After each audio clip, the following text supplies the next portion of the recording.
And good morning, folks. Oh, wait, I have to start the Rumble. I forgot I have to, like, actually go to Rumble. Live at 9:31 here on the East Coast. I'm your host, Riley. He's your host, Matt. And we're here with Trade Talk Live.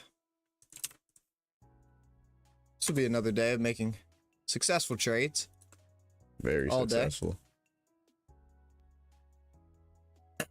Another day of me syncing my atomic clock, because that has to be sunk every day. There we go, we're live now.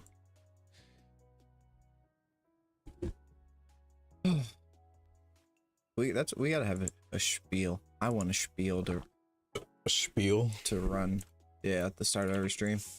Good morning. This is Trade Talk Live. We're your hosts, Riley and Matt. And today we'll be trading and talking live.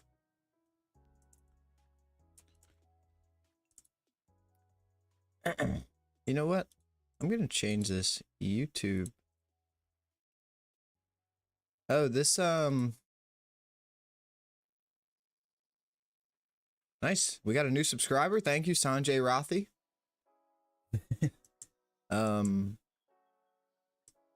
Colin said we popped up on his For You page on Instagram. Really? Yeah. That's good. Have you been uploading on Instagram every day? Yeah, except for the past couple. Yeah, I haven't been. I was literally just asking. I haven't been uploading shorts, I'm gonna be honest. I probably should have been, but it just things didn't happen. But I don't think we really have anything to upload either. Yeah. But we're still showing up on For You pages, and apparently the Instagram is doing pretty well. I didn't know that. Because like pretty well in the sense that they're getting. Yeah, I know they're like getting views. It's getting a lot of exposure actually on Instagram. It's kind of weird. It's like it doesn't seem like it until you actually click on the video. Like you have to like go into the creator studio, and it's like okay, really? There's actually a lot of people. Yeah, because that's what Colin was saying. Because I was in Discord with him, and he's like, "Oh, you guys just popped up on my For You page." I'm like, "Oh, that's cool." And I'm like, "Oh, is that on TikTok?" Because I was like, I didn't know. I was just asking him. And then it's like, no, on Instagram. He's like, all these got like 1,000 views. I'm like, oh shit. I hadn't looked at the Instagram at all because I don't fucking. Yeah, the Instagram. I don't have either of them on my phone, which I should probably download them. The Instagram is pretty all right. That's good. Well, it's better than the YouTube. The YouTube. I mean, the streams actually do pretty well. I know it's mostly our friends and stuff, but. The Rumble stream does great. Yeah, the Rumble stream does do good actually, which is fun. But the shorts are so hard to get taken off. I don't know if it's consistency or the title or what. Just gotta try more. Maybe we make strategy videos. This is how to trade using volume analysis. How to trade using ICT. I mean, I'll start drawing these rectangles, bro. People love rectangles. Yeah, true. Maybe we need more lines on the graph. I know. I'm just gonna start drawing. Sweatshirt. You can wear mine. All right. Right now, I'm just setting up the chats for the link tree and stuff, and then I'm going to get to analyze it. And I got a little late start in the day. Matt hasn't. You see, he's got some blocks drawn already where he thinks some key areas are going to be. Shoo. And he wants to buy in one of them. I think he wants to buy in the top one. Was that dotted line what you put, or is that just how to block it? I set so there's a midpoint on the block. It's cool. There we go. You can also draw some fair value gaps and stuff too. I'll draw it on the big screen too, but I do want to start because what I do is this is how I trade. I never draw it. I kind of just have it in my mind, but like I'll actually start drawing it out. Yeah. And I should color code these because these would be green. These would be like buy signal blocks because you're above it until it gets invalidated. Then you can break it. But yeah. I mean, I'll color code them. Here, I'll make like a. Because I just have default rectangle. Yeah, so we'll color code these. that is one thing too. Sometimes we like fucking, I don't know, we gotta yap more. Mm-hmm. Just talk about anything. Template, save as. Green. Like, especially, like, I'll make a losing trade and I'm like, fucking, this. But I gotta keep talking. Or at least think the trades out loud. I think that's an important one. Yeah. All right, there we go. Green rectangle.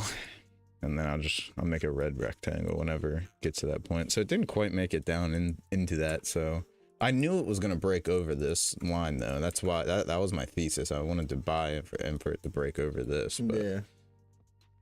it didn't get down there first. I would have liked it to get down there first. What was that line? Yesterday's high? It's just a point where it's bounced off like 3 times in the past like 2 days. Okay. And I was like, yeah, it's probably got enough volume today. Especially when it's consolidating right below the line. It's just picking up momentum. Mm-hmm.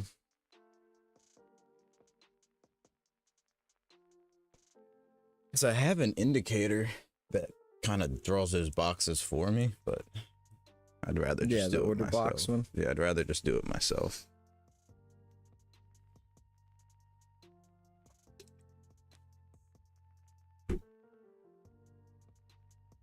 Ugh.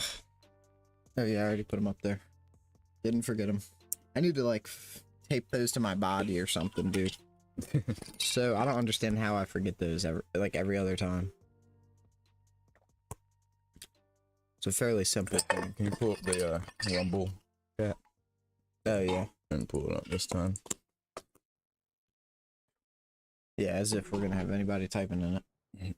Yeah, people just watch. Look, we have 2 viewers. You just joined. Welcome to the stream. If you just saw me put something into my lips, that's a performance enhancing drug. It's like Limitless. Have you ever seen that movie? Yeah. With this, I can read all 5 charts at once. Zin's Get making them you feel like zen.com. limitless. Use code TTL for 0% off. That'd be wild. It's true. It's the goal. That's the. What do you mean? It's true. You put in code TTL, you get 0% off. Oh yeah, sure. Sure. No, You can use that code all that's day. the American dream. That's the goal, to get a Zen code. That would be dope. That would be pretty cool. And then we'd get all their 5 pieces of merch from the rewards thing. The rewards is just filled with, it's like a Walmart, but like 10 times the price. It is, dude. You know it is. Mm-hmm. It's literally just like a Walmart.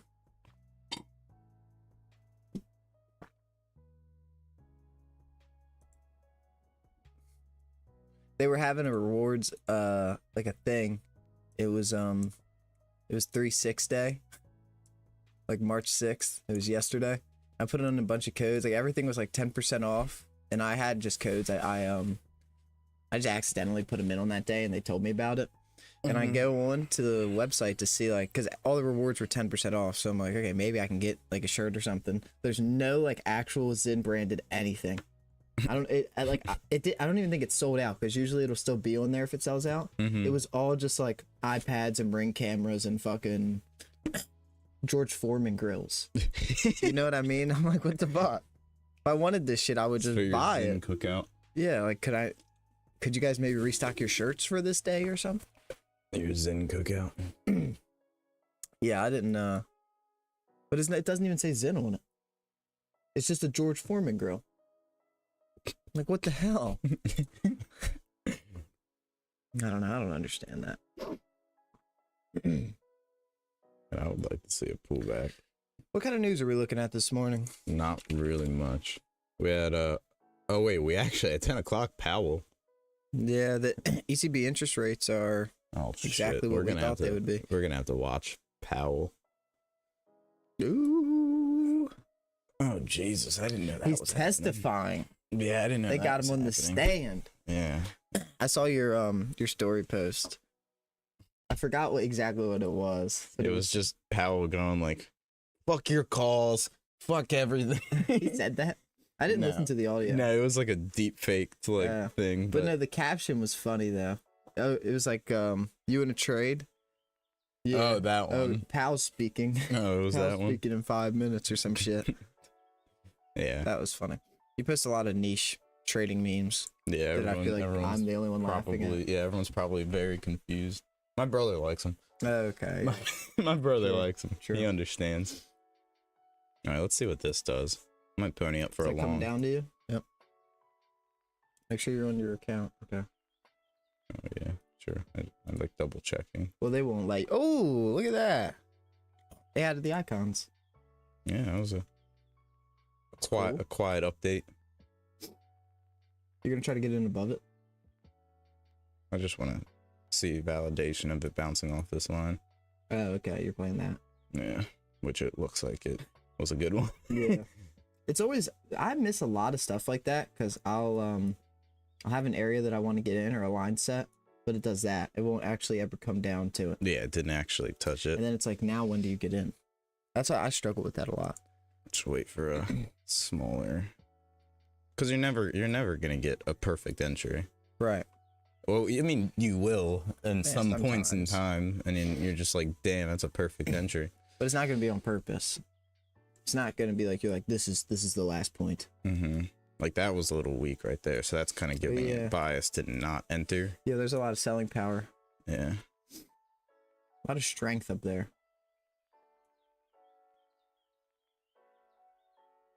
That was actually a really big green candle that they pulled back. Yeah, and that's not the best sign. That's a pretty bad That's sign. not the best sign for a buy. You might get, I mean, even if it starts pushing down, you might get some play around your. Ideally, I wanted to pull back in here to Yeah. grab some more. Yeah. What's it called? To grab some more 'Cause liquidity. if it goes down there, you'll definitely have play. You come get some. Okay, yeah, this is correct.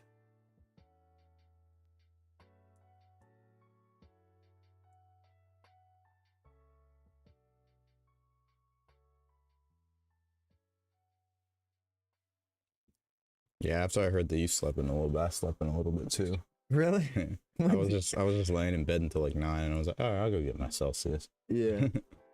Dude, I was like, we'll start the stream a little early. Yeah, I mean, a little late. when you texted me, I know I was kind of, you didn't reply or anything, but I had a feeling. I was like, I feel like I'm not the only one here. Yeah. I was hoping, because you didn't text me earlier. Like, obviously I was sleeping. But Yeah, that was the first text. I woke up at 8:45. Yeah, usually you text me earlier, so I'm like, okay, I think we're both a little behind. I'm not like fucking it up. We both are a little. Yeah, I needed to sleep in a little bit. I stayed up very late last night coding. Coding what? I'm working on just another buy sell flag algorithm again. Okay. Except like I'm doing some deep research.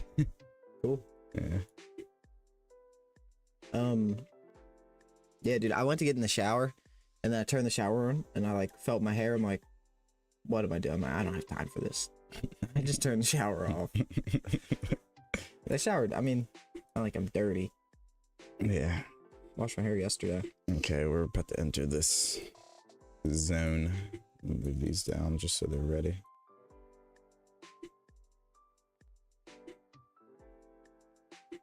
Oh. Yeah, this is pretty strong. I did not get. Oh, what? I did get What? filled. That's wild. Whatever. Let's play it. Order filled. That was kind of bullshit. That was kind of bullshit. And this is the problem this is the bone I have to pick with Top Step X, man. These orders are just lagging behind. Yeah, they're very Every laggy. trade they lag behind. Yeah, I'll just wait. I might just re-enter, but I'll wait for a second Those are the dangers of until using it Top gets Step X. invalidated. That's the title. The dangers of using Top Step X. No, that was pretty bullshit though, to be honest with you. I don't know why they lag behind so much. Yeah. This is extremely strong too. I'm not sure what just happened. Some type of news. We're not gonna let that stop us. The morning is still young. Okay, that's invalidated. So I can go ahead and delete this. The morning is still young. What is it doing this one? This might actually be the one. Well, after a 100-point rundown, who knows?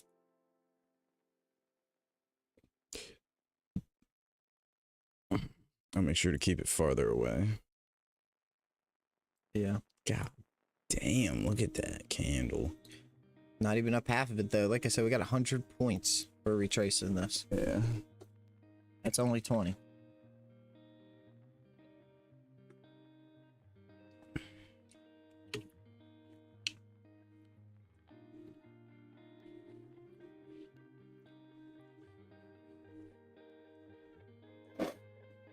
Plenty of time to still find an entry here.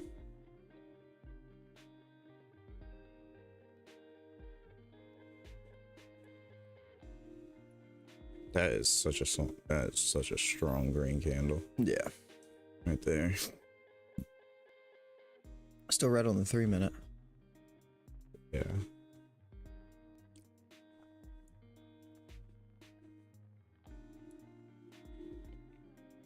Oh, both have new candles right now.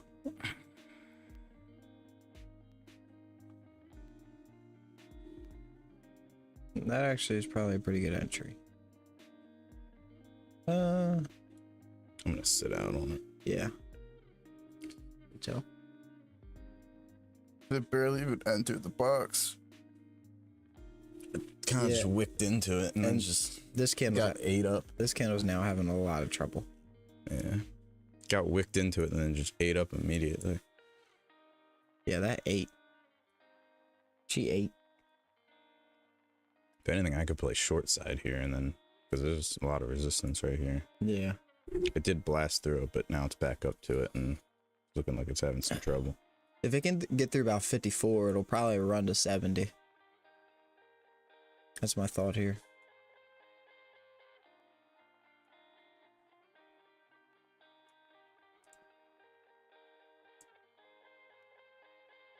You still doing the good old 3 contracts? Yeah. I won't size down yet. Not backing down, he says. And I won't back down. No, I won't back down.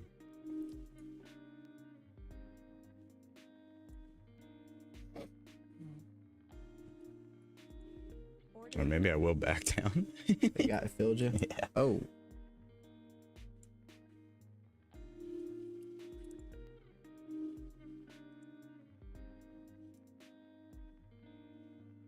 Yeah, it's definitely gonna blast through that.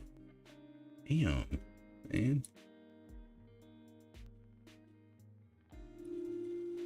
I'm in 1 here.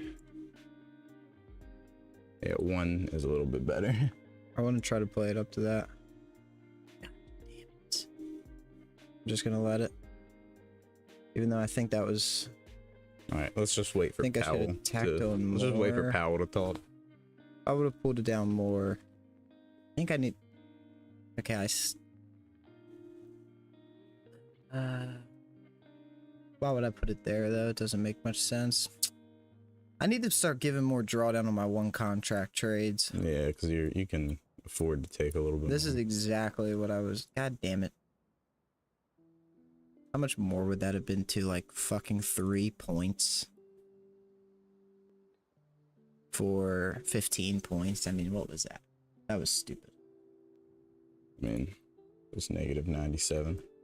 Not bad. Yeah. I need to keep more draw. I hold 1 contracts too tight. 5 points is not nearly enough.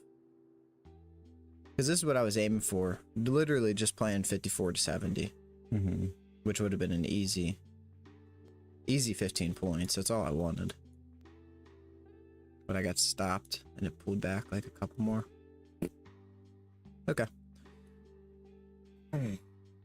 Hey, at least the round trips are cheap. True. True. 280.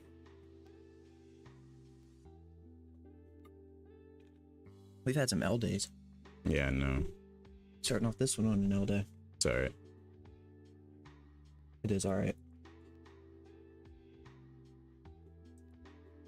Let's see where this goes. I'm also gonna wait for Powell to talk to us. Gonna wait till he stops talking.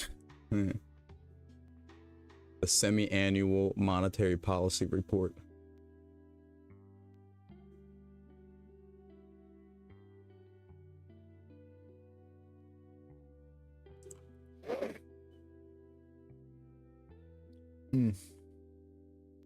Oh wow, it went far past 70. Yep, gotta hold that looser. I wouldn't have been in it, but still. Look, they're getting ready. I gotta not hold him as tight. Today we'll vote. Put it on for the stream. We're not trading. Let's watch him.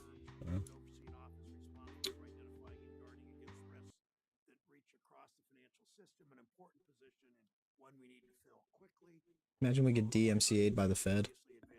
They start playing copyrighted music. We're like, oh shit. Look at the TV they have on the ground, like of the stream. We'll proceed to a roll call vote on the nomination of Ron Borzakowski to the Director of the Office of Financial Research, the Department of Treasury. The clerk will call the roll. Nomination of Ron Borzakowski to be Director. Clerk will call the roll. Mr. Chairman. Aye. I think one of these guys is trading on their phone. I think one of them in the back on their phone is like, they're listening. They're just getting ready to hit buy or sell. Yeah, no, they're placing their trades right now. Yeah. Mr. Van Hollen. Senator Van Hollen's name is Drew, Powell already made his calls. Yeah. He knows what he's going to say. He already made the calls. Yeah, he knows exactly what's going to happen.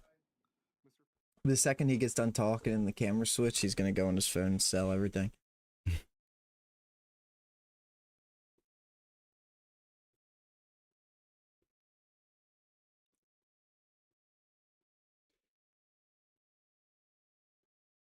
Chairman Powell, if you'd like to, after your opening statement, give it again, you can certainly do that. The Fed has immense power in shaping our economy. Your job is clear: promote stable prices and maximum employment. Today, the cost of living is still far too expensive for most Americans. The Fed has only one tool available to fight those high prices: interest rates. That tool does nothing to address. Oh, Jesus, don't say that. Interest rates. You're going to get filled instantly. Corporations price gouging to boost profits and make their shareholders richer.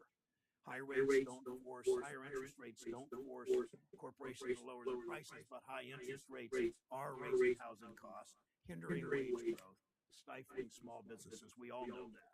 Now's the time for the Fed to decide if it's going to make good on its commitments to workers and to their families by lowering interest rates, by protecting our financial system from Wall Street executives who have used their wealth and their power to influence economic policy and avoid accountability for their for their risky bets. Keeping rates About to start dying. He hit him with another water. He passed it back. He started tossing the one because like that. And then he took it. He handed it. Undermining job creation. Higher rates also stifle overdue investments that are creating high-quality, good-paying jobs and that are necessary for us to remain the most competitive and innovative economy in the world. High interest rates are raising housing costs higher and higher for families. Families already facing a tough market with too few options and too high prices. I hear from so many Ohioans who feel trapped. Those who rent feel like they'll never be able to buy. Those who already own their homes feel like they'll never be able to afford a larger one if they decide to grow their family. If they're fortunate enough to have an interest rate from a couple of years ago, they obviously don't want to give it up. It limits their choices, it limits the housing supply, and by driving up construction costs, higher rates make it even harder to build new apartments and homes. So we have even less supply at exactly the same time when it's harder to afford a mortgage. Families are stuck delaying the purchase of their first home and renting for longer. That cycle drives rents up even further.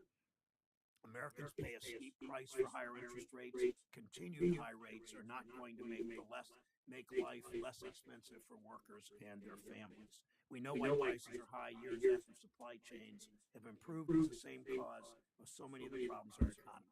Corporations want bigger profits to reward their moves. In 2022, at the peak of inflation, What's going on? profits had soared to historic Bro, levels. they're really. Who's listening to the stream on the stream PC? Soared to historic Come on. But you know where those profits went?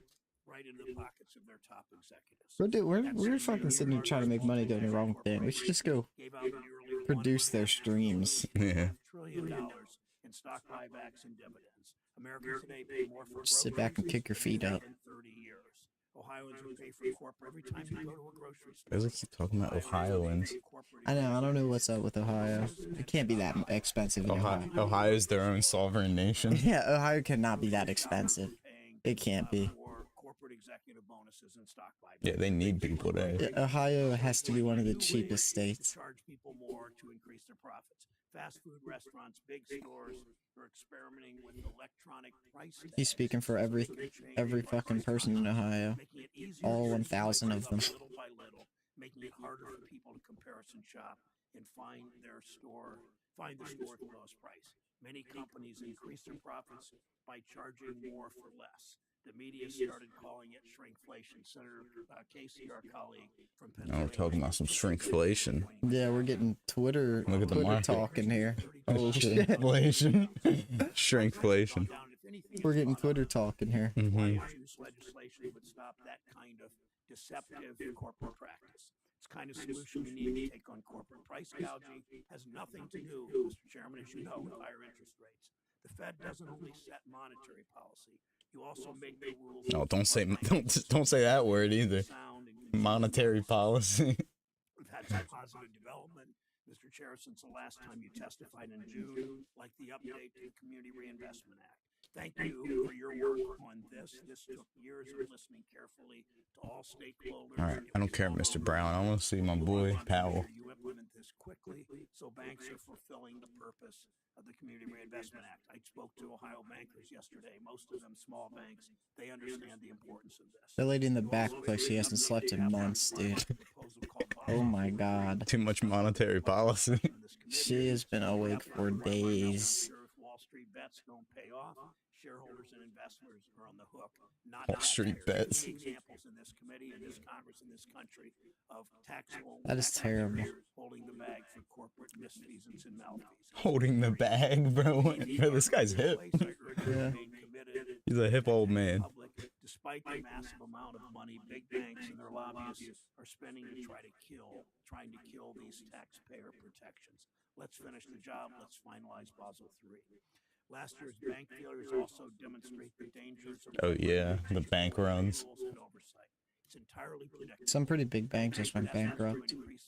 Really? Some California bank. Oh, so another one? Yeah. I remember the whole SVB situation. Yeah. That was I think it was around this time last year. That was crazy. Senator Scott and I worked on 21-2 in this committee to hold senior bank executives accountable when they gamble with customers' money. When the biggest banks exercise special privilege, they do so at the peril of our broader economy. We've seen that too many times. We know that's the source of so much that's wrong in this country. Big corporations using their power and influence to write the rules of our economy to the benefit of them and their executives and their investors to the detriment of everyone else. It's why I stand up for workers and why I stand up for their right to organize. It's why I stand up to take on railroads and drug companies and the biggest banks and corporations who time and time again try to rewrite the rules to increase their profit margins. Chair Powell, I look forward to hearing from you today. Thank you. How the Fed will work to promote an economy where everyone who wants a good job has the opportunity to find one. Senator Scott. Thank you. Here comes the big man. Look at him. 3 days. At the green table. It will be The money table. Oh, Mr. SVB marked the third largest bank failure. We're gonna have to watch this for an hour before he starts talking. He's only there to answer questions. I've said it many times before. But for the Q&A, that's the only reason why he's Well, there. he's on trial. Didn't say that. Yeah, it's like, I honestly don't know why this is going on. He testifies. I'm gonna find out. This isn't like the actual speak. Oh, record I high didn't mean to do inflation, that. which resulted in drastic interest rate hikes and tremendous loss. When you print and spend trillions of dollars at the end of COVID, we should Oh, not that's be great. surprised that we have This whole time I've had the stream record high volume on. inflation. Record high inflation translates into today still 40% higher for gas for your car, 30% higher for Yep. 20% You. higher for We're watching. What's up? We're watching the old men speak right now. is facing because of Bidenomics is undeniable. Bidenomics. Measurable. Bidenomics. I'm talking about the state of our economy.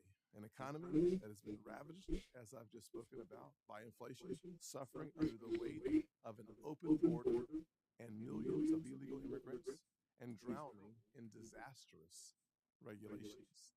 I hear from my constituents all the time that inflation and unsustainable cost of living continue to impact their families. For far too many, the American dream seems further and further out of reach than ever before. And frankly, the past 3 years of this administration's failed policies have landed us right in that spot.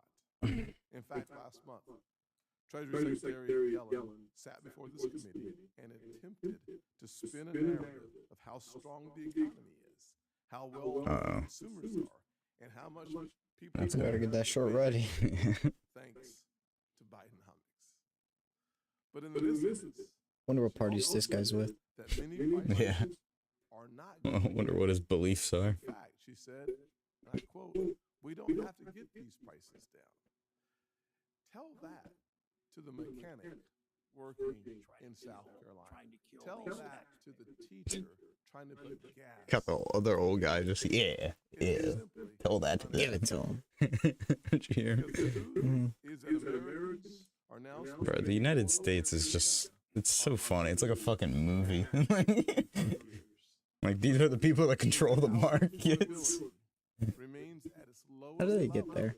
in 40 I don't know. I honestly, This is the Senate. they go to Harvard for a poli-sci degree and then somehow start working for the Senate. economic impacts. And then Jerome Powell literally holds the weight of the entire market in his hands. All he has to say is, let's go down, and the market tanks $400 trillion, bro. We're cutting rates. Yeah, gone. Of immigrants. Up in flames. There it is. There's the dip. When we talk about illegal The start of it. This is gonna be we must also face that order block's gonna get invalidated by this shit. and our cities are We'll just wait until Jerome Powell says, "Are there any questions?" And then that's when it really happens. Biden administration Because all of the stuff that they're talking about right now is already published and known. It's when the reporters start asking questions, because of President Biden's policy and then the people start taking pictures, the flash photography. across I know. Imagine having to be Jerome Powell. It's just like, oh, are there any questions? Everyone's bombarding you with questions, and then you have cameras. How do you feel about the Nasdaq and the companies in the Nasdaq? Oh, they're pretty good. Market gains $1 trillion. Yeah. What are you doing about interest rates? We might be doing a rate hike. The market tanks another $1 trillion. our country. Like he holds all the weight. Our economy is strained under I feel bad for that lady in the back. I don't know what she does, but she needs rest. She looks like maybe like a secretary of bookkeep. She looks like she's been yelled at 15 times this morning. She Yeah. forgot the guy's coffee, so Yeah. yeah, she looks a little burnt. She was one sugar and one creamer away from getting cracked. Yeah. She's about to throw up. Look at her. Minority kids. She has no idea what's happening right now. Because the city was using the schools to house illegal immigrants. Another example, the city of Denver, She can lay her head on me. that some of its employees may have their hours cut in order to reallocate funds toward the city's migrant crisis. How in the world is that fair to Americans? It's not.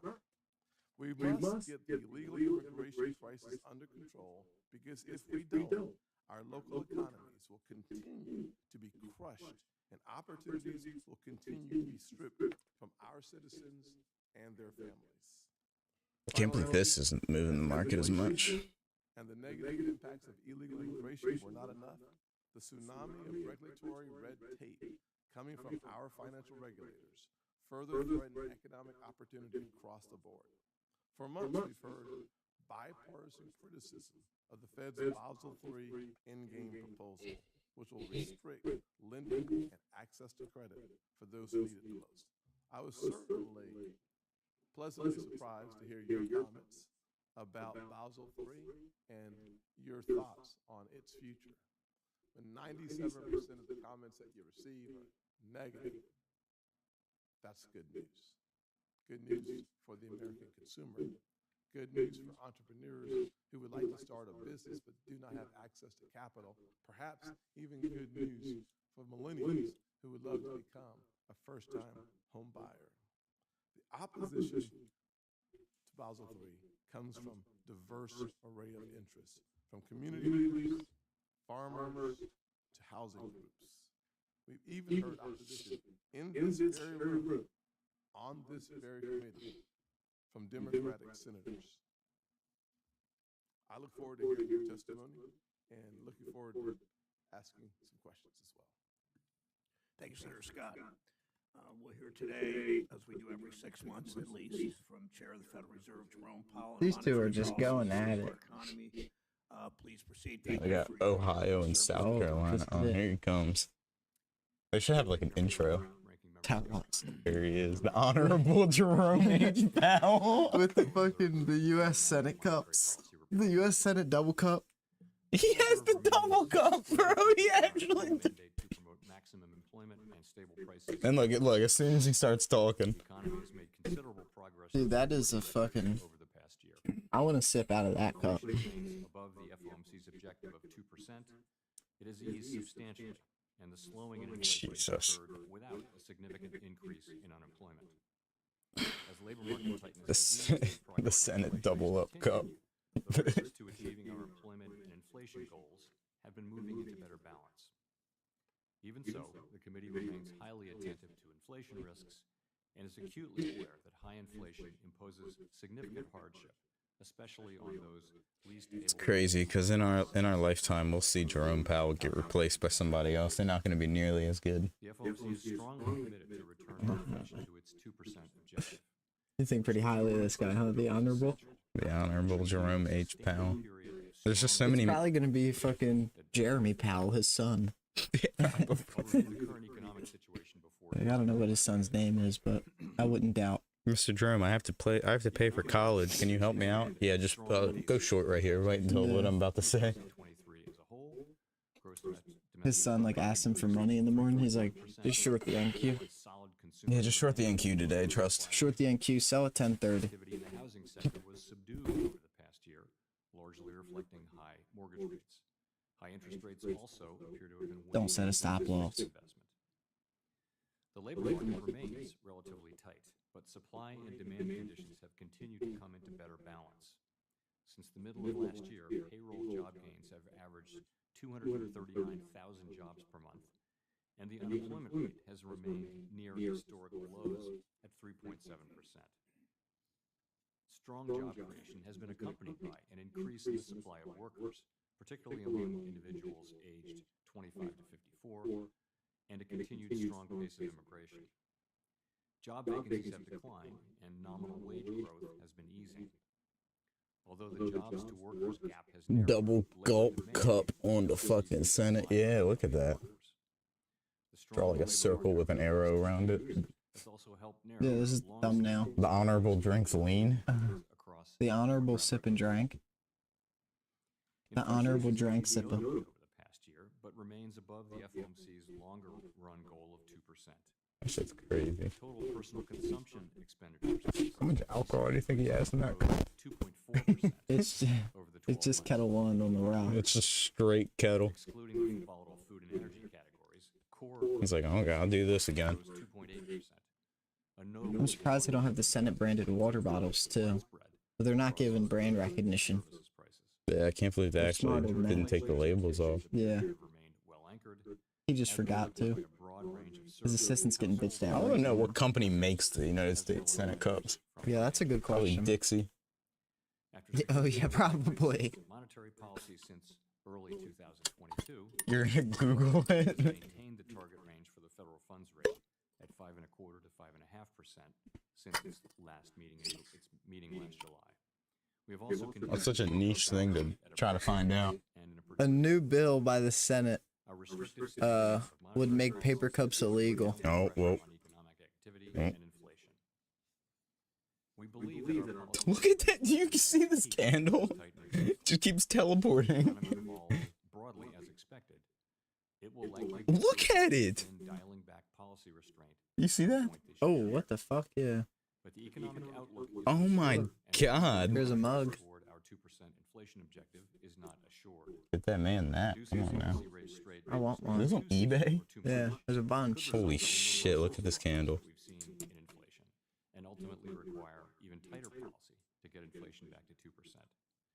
At the same time, reducing policy I'm waiting to see just like a. could unduly Oh my reduce God. activity and employment. In considering any adjustments to the target range for the policy rate, we will carefully assess the incoming data, the evolving outlook, and the balance of risks.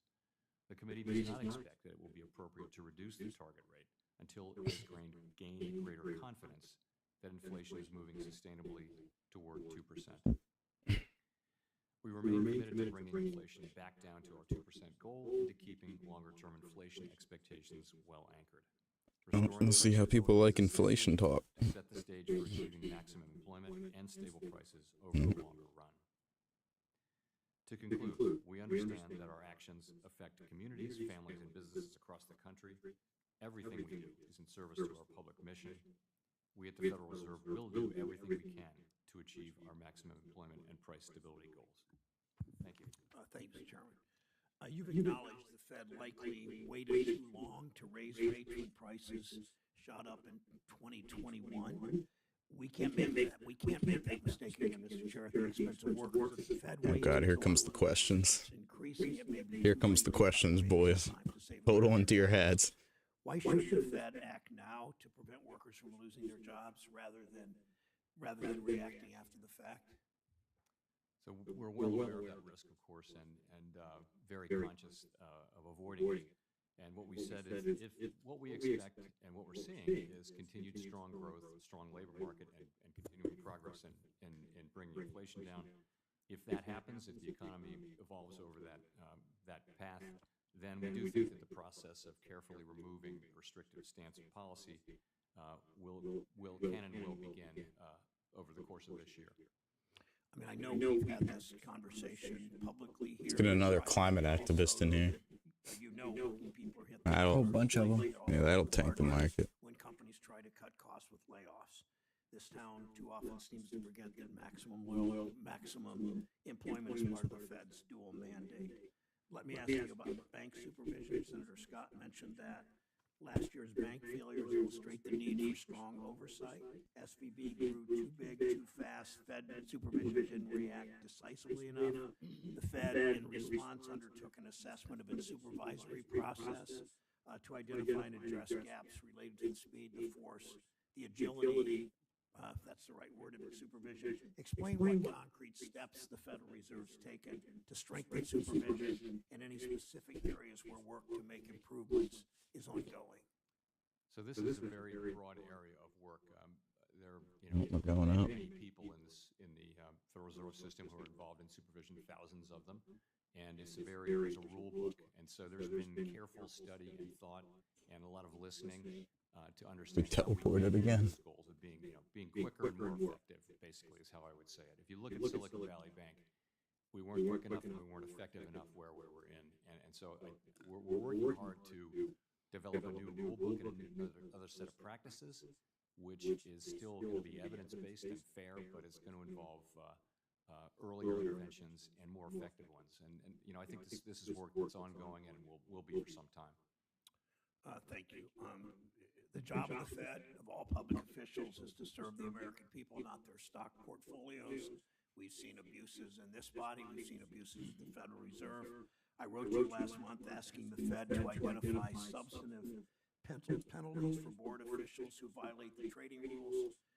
Where This- we're this at will be in a the hard hitter. process, and I expect these rules in place before the next monetary policy hearing in 6 months. Where is it? So we got our own inspector general gave us 6 things to work on. I read the list from beginning to end, and the 6th one was what you said, and I just said we're going to do all of these. Let's get going. So we've done 5 of them, and we're working on the 6th. And it will be finished within 6 months when you're back. He didn't finish his homework. Yeah. Expect so as I know that was the most bullshit response to that. One last question. I thought it was going to be a little more in depth. Use algorithms that combine competitors' price information to engage in what they call dynamic pricing or surge pricing. You know, the corporate PR teams worked hard on this. Just another way for corporations to make it harder for consumers to seek out lower prices and to pad corporate Oh, this will also be a harder hitting The question. wide adoption of these price gouging strategies, these pricing schemes, if you will contribute to inflation. I mean, I think it works both ways. Let me say that, we're well aware of this trend and we're monitoring it. Remember that prices go down when there's no one in the store, and they go up when there are a lot of people. If you're doing dynamic pricing, same thing with the ride companies. It works both ways. I don't know that an implication for, for inflation. It would certainly have implications for consumers who need to be informed. You think That's bullshit. this kind of surge pricing might lower prices overall? I mean, that's my understanding is that the idea is that in slow periods, prices actually go down, and in higher periods, in busy periods, they go up. But these are sophisticated economists working for these big companies, and they're not going to do things to lower their profits. I think the price mechanism is incredible. Yeah, I knew this was going to be a harder hitting one. I think we need to give companies the freedom to do that as long as they're not fixing prices or failing to disclose the nature of the price changes to the public. That's pretty much all he said is that we need to stop shopping there. Supply was behind a significant amount of the inflation we've seen over the last few years. If the supply chain, for instance, of autos had been more resilient, or if there had been more housing availability, would that have made your job easier? Yes, in a word. Yeah, a big part of the inflation was, and we saw it in 2023. Yes, yeah, pretty much. And people could buy houses and yeah. Unwound as well. We saw inflation come down very quickly in the second half of the year. But it's also down to tight monetary policies playing a role as well. Which leads me to the Monetary policies. to plea with you to speak out about inflation, about the contribution of corporate profits and greed to inflation. Thank you.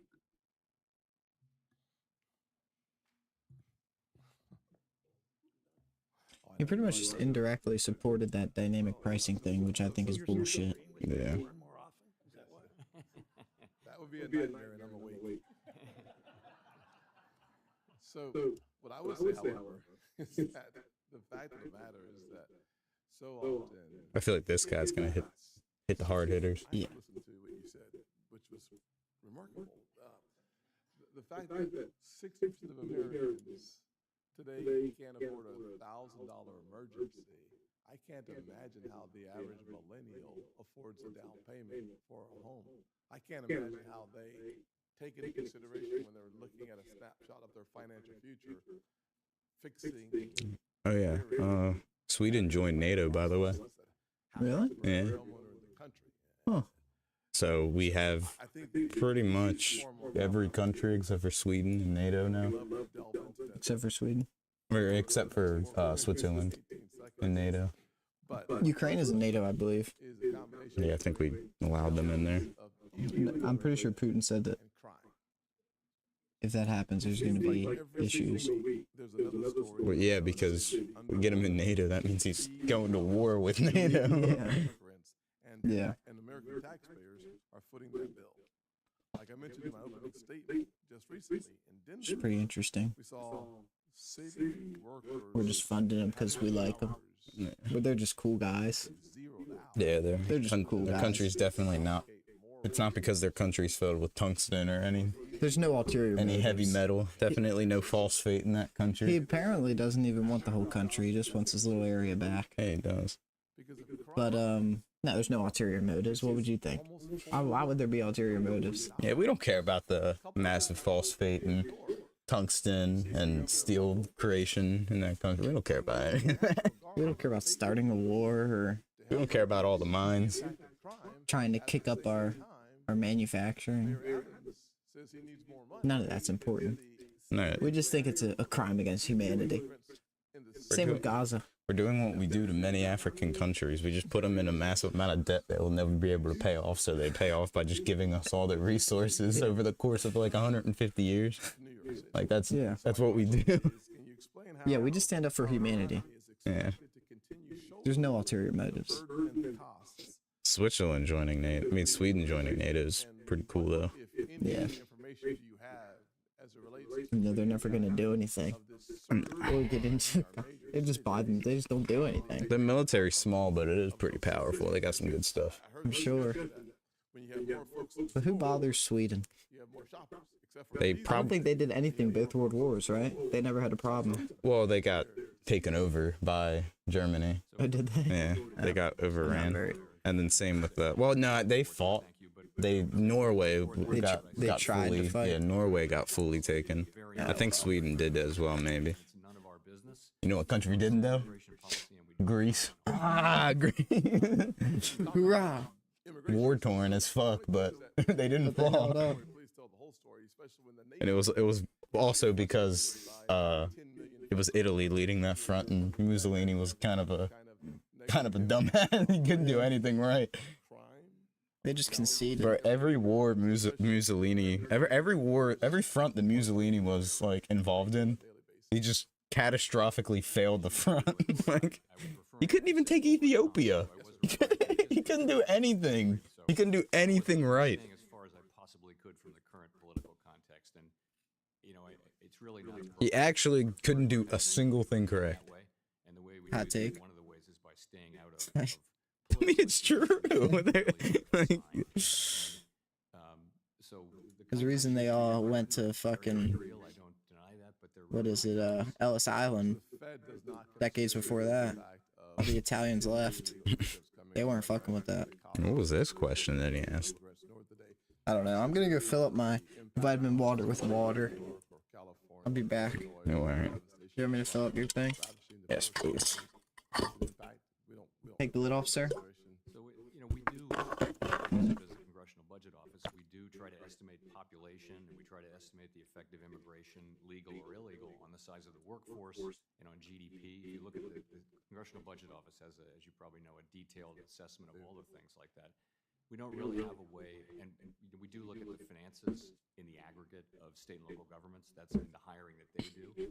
So that's something we look at, but we wouldn't do a very specific assessment like that. I mean, CBO probably would, but we wouldn't do that. Thank you. This is Scott, Senator Menendez of New Jersey is recognized. Thank you, Mr. Chairman. Before I begin my questions, I want to celebrate that in the past year we have seen the first Latino Federal Reserve governor and the first ever Latino Federal Reserve Bank president. These are historic milestones that show we are finally making progress, something that I have been at for quite some time, to the leadership of our economic institutions. So I want to applaud that. And Mr. Chairman, I hope that progress can continue and extend to the rest of the Federal Reserve staff. Thank you. I agree with my friend, ranking member, that when you tell a story, you should tell the whole story. Mr. Chairman, are you aware of the Washington Post? Oh, February Jesus. 27th? Built it up all the way. The economy is roaring, and immigration is a key reason. I don't recall that, but I would have read it. Said the economy's roaring. I'm just gonna move that up. Immigration has propelled the U.S. job market further than just about anyone expected, helping cement the country's economic rebound. This guy's the senator of New Jersey. Robust in the world. It goes on to say, economists and labor experts say the surge Got the wrong color tie on. is absolutely key to solving unprecedented gaps in the economy that threaten the country's ability to recover from prolonged shutdowns. Would you take issue with those statements?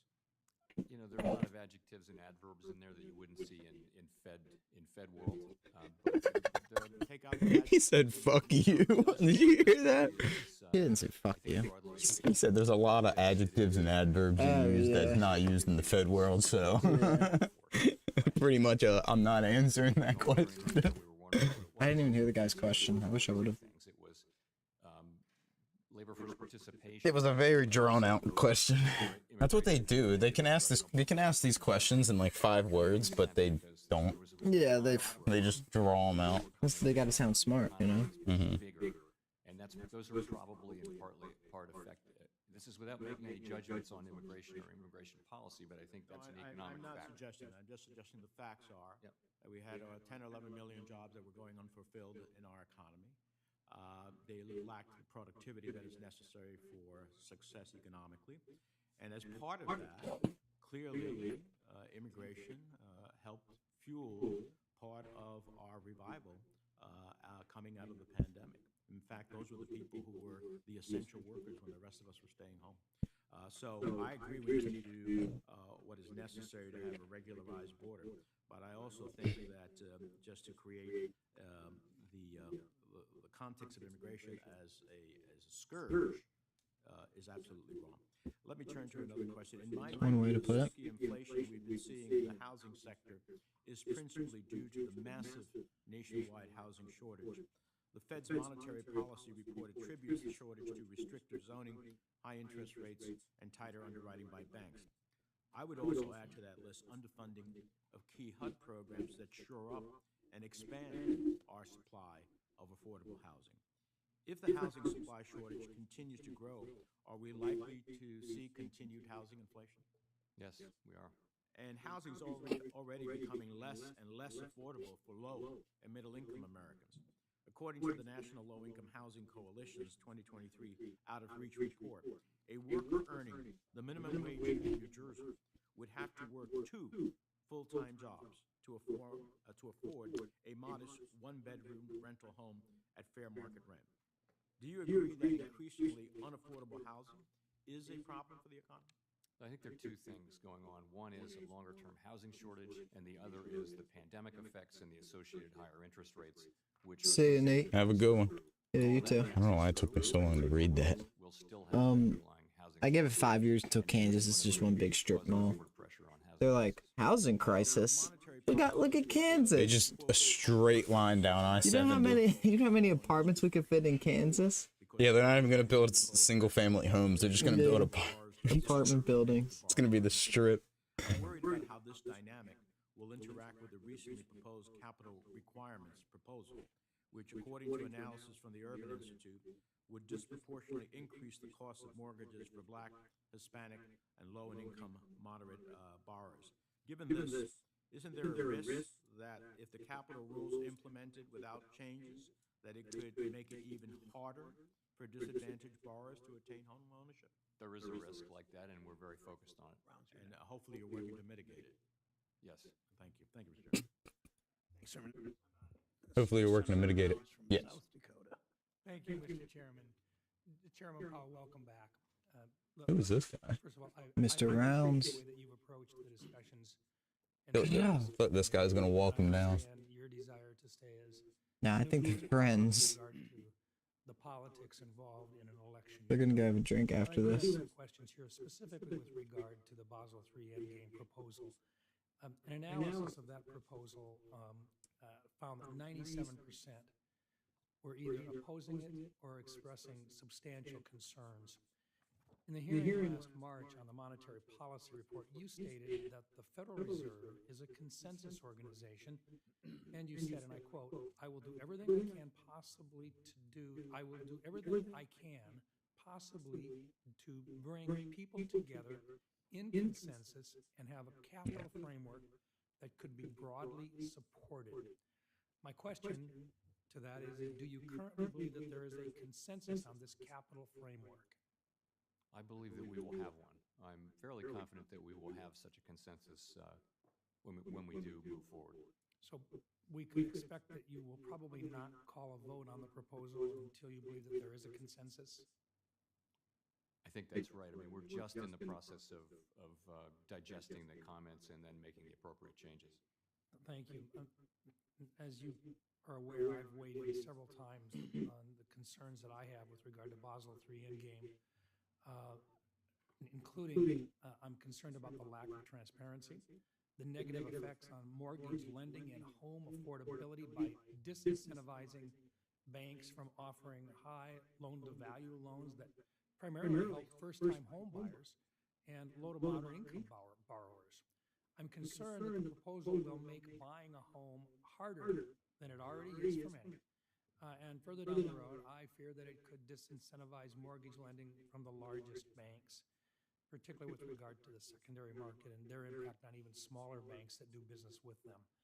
Would you be willing to withdraw the proposal or re-propose with significant modifications, particularly addressing the concerns that I and others have on this committee, raising specifically with regard to the impact? And I'm thinking of Freddie and Fannie in particular and what the impact might be. What would you see as the process involving those particular issues? So on those issues, we're well aware of and very. Yeah, this guy's asking the questions. We haven't decided what to do about that yet, but we get it on those issues. In terms of process, we're not at the stage of making that decision. I will say, if it turns out to be appropriate, when we get to that point, for us to repropose parts or all of the thing, then we won't hesitate to do so. Okay, thank you. Makes me feel a little bit better because I do think there are some very serious problems that would occur if the Basel III Endgame as proposed goes into effect. And I most certainly am hoping that the Federal Reserve will find a consensus on this. And it sounds like that may very well include some significant modifications if it were to be brought at all. Is that a fair statement? I expect there will be material and broad changes to the proposal before it comes back to the committee for consideration, the board for consideration. Thank you, sir. Let's just, with regard to the economy today, a limited level of price growth is believed to help facilitate economic expansion, reduce the risk of recession, and help businesses and consumers plan.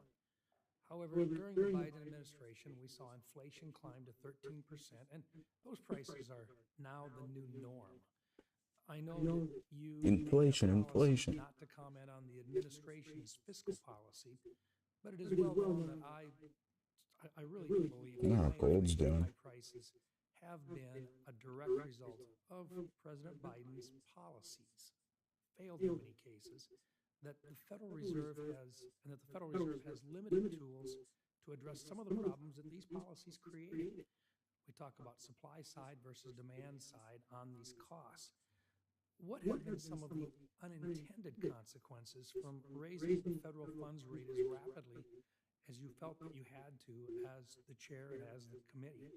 What are some of those? I know that we've talked a little bit about SVP and the failure there, their inability to look at treasuries and the increasing interest rates and so forth. But can you talk a little bit about some of the things that you've seen that were negative with regard to trying to respond to those high inflation rates? Yes. So high interest rates are hard for businesses. They're hard for people. They're the thing. They're the tool that we have to use to bring inflation down. And our job at this time, when high inflation comes, it is the Fed's job to restore price stability, and that's what we're doing. You point to the losses in banks. That was a very substantial thing, and obviously the supervisors, and that was us, didn't get to that problem. We were aware of it, but we didn't probably appreciate it enough. Another surprise, though, is that we were able to get this far and get inflation down this quickly without seeing a big increase in unemployment. My bias. That's just a great result. That's just a surprise. It's not consistent with the historical record, but it's a really positive thing. Thank you. I would just know the only tools you had available were demand-side tools. Yeah, that's right. Thank you. Thank you, Mr. Chairman. Thank you. Senator Warner of Virginia is recognized. Well, thank you, Mr. Chairman. Chairman Powell, it's great to see you. Look at this guy. Went out to my good friend from South Dakota. Looks like Steve-O if he did everything right. You can't see his name. Nobody would have predicted. Unfortunate. Mr. And I know you're not ready to declare Warren? by any means, but the fact that I guess. trying to read the reflection. Miss Warren's right next to him. like the chip Oh. bill, Great. President Biden's policies have actually What a fun family. kept the economy Yeah, literally. afloat at at the levels. That relationship started 30 years ago when they first sat down at the Senate. He caught her eyes and he couldn't believe how beautiful she was. Unemployment, and again, Could be a movie. will probably Boring one. have the A opportunity. very boring one, but with a lot of paperwork. They're at dinner. Did you not hear what Jerome said? Less about monetary policy and more about I told you you should be investing the max in your 401k. never presume we're Throwing around monetary policy again. community bank yesterday. Yes, we are. Plunge and the capital infusion. If they ask a single monetary policy joke, then that's going to be a good one. Joke. Or joke. A If they question. start joking, we have a problem. If they start joking about monetary policy, then. Bank lending in terms of to non-financial firms now is actually Jerome, are you guys still printing more money? Yeah. Remember, you guys the non-bank financial still printing. productive things in our society over the years. But when We are still putting money into the market. Fed President By the It's billions. Warner. Governor A Warner. It's got to be Warner. they had worries about this reliance on the non-bank financial sector could lead to overall economic lack of Yeah, it's not Warren. I was gonna say, because if that's his wife, that's kind of fucking retarded. Oh, ridiculous, stupid. risks as we see this push out effect of Sorry. more and more lending going outside the regular No one's watching on YouTube. sector. We need like a Yeah. beeper. How much do we really know about these institutions? And one of the things they have very smart, sophisticated investors. But if those very smart, sophisticated investors said, well, "Hey, we don't I'm one of them." profile right now, and we want you to not make any additional loans for the next 6 to 9 months," do you think our system would be able to pick up? I have no idea what this guy's trying to ask. So we have the regulated banking system. I don't think he does either. What if he was just like, "What are you talking about? Access The fuck are you saying? How are you still on this panel?" regulation. You're in. If you go outside that, Yeah. most of the funding that we see now in these vehicles is sophisticated investors who are actually limited partners, meaning they can't pull their money out. They've signed a contract. They've funded. He's gonna The say. spike hasn't hit yet. He's gonna say the wrong What we see sentence. now in the non-bank financial sector is He's gonna say the. Oh, he's You're holding saying. it really tight. I am because he's not sounding good. The He's not sounding good at all. The more diverse it gets, it is happening outside the regulatory perimeter, and you worry. He's not sounding good at all. I thought that was gonna be a different type of question. He swayed that question. There'll be ways that financial structure too can break down, and it does break down in ways we don't anticipate. So I think we need to be smart about the way about Holding it tight. absolutely moving out of the banks into the capital markets and into non-bank financial institutions. That's what's been happening for a long, long time. I just think we need to be thoughtful about understanding where the risks are emerging. And that sophisticated investor may rightfully say, "Hey, we don't want to lend anymore I'm for break even. X period of time." I'm break even on that. Then Fuck at that. moment of crisis, You just never want to get out of this trade. Mm-mm. You keep moving it up. one of the things I never It broke out. This is a good one. Yeah, it is. Why the large Like a perfect entry too. weren't Mhm. complaining about this non-bank lending, but I just want to hear it because this has the opportunity to be a hard hitting. They're talking about bank lending. Start recording. But Oh. many regulated banks actually lend to these That's because it's not on the stream either. you know, they make money off of those. Then the audio's gonna be fucked up. And maybe that's Yeah. Whatever. why they're not being more critical. I only got 40 seconds left, but I would like to come back to another thing that we've talked about a lot, and that is the question of use of the discount window. I believe one of the original tools that the Fed had. I know banks say, well, we're concerned about the stigma. I've got some legislation that would actually require mandatory use of the discount window. I'd love your comment on that.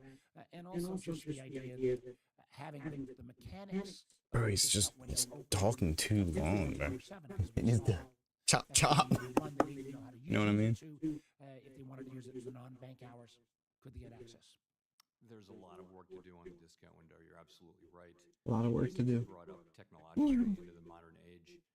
We need to do more to eliminate the stigma problem, and we need to make sure that banks are actually able to use it when they need to use it. And those things. That's a broad work program that we're on right now, and it's very important. I know you're. I'm just listening to what they're saying. More and invite other colleagues. I really do think before we start adding a whole host of other regulatory issues, we got to use some of the tools that are out there. You're not. If you hold left click, when you let it go, it'll hit it.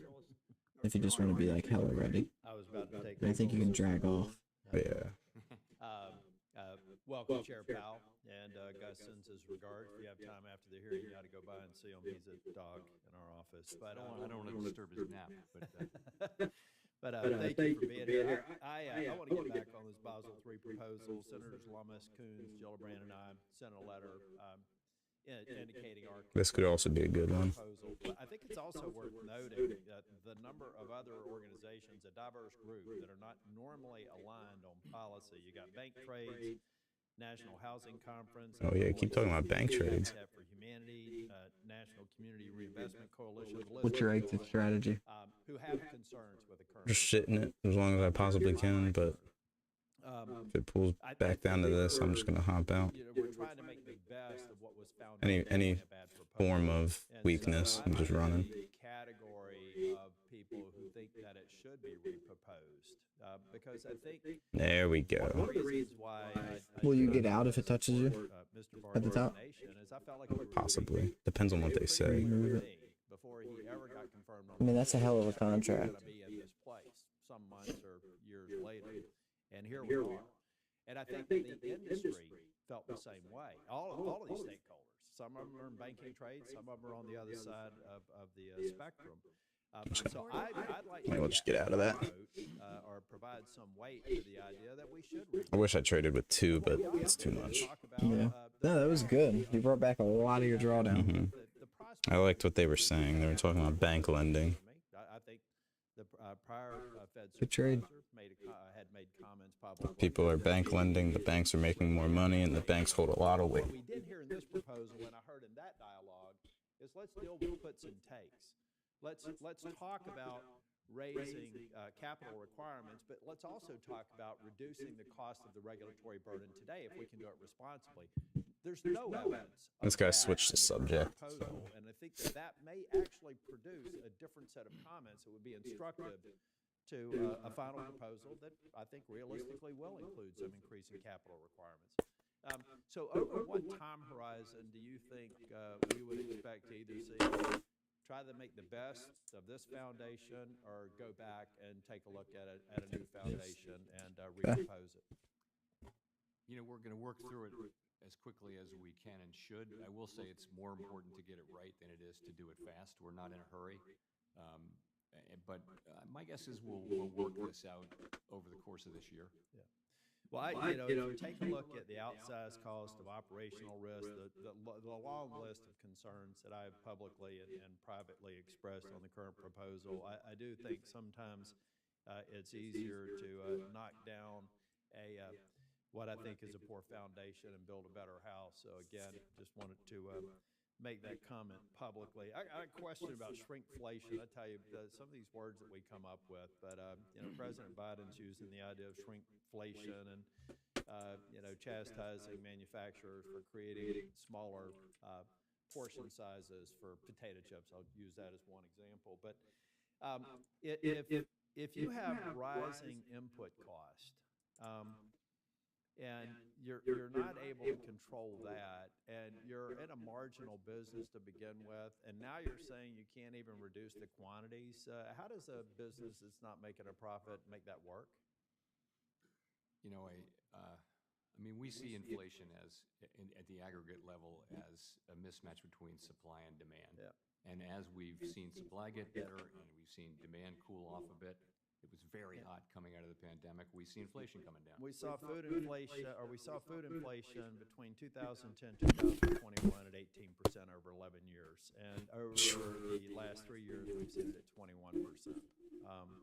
I think that we have a industry that's trying to actually provide products that consumers want, and now they're being chastised. What's funny is you accidentally played the initial value breakout. Shrinkflation. Did I?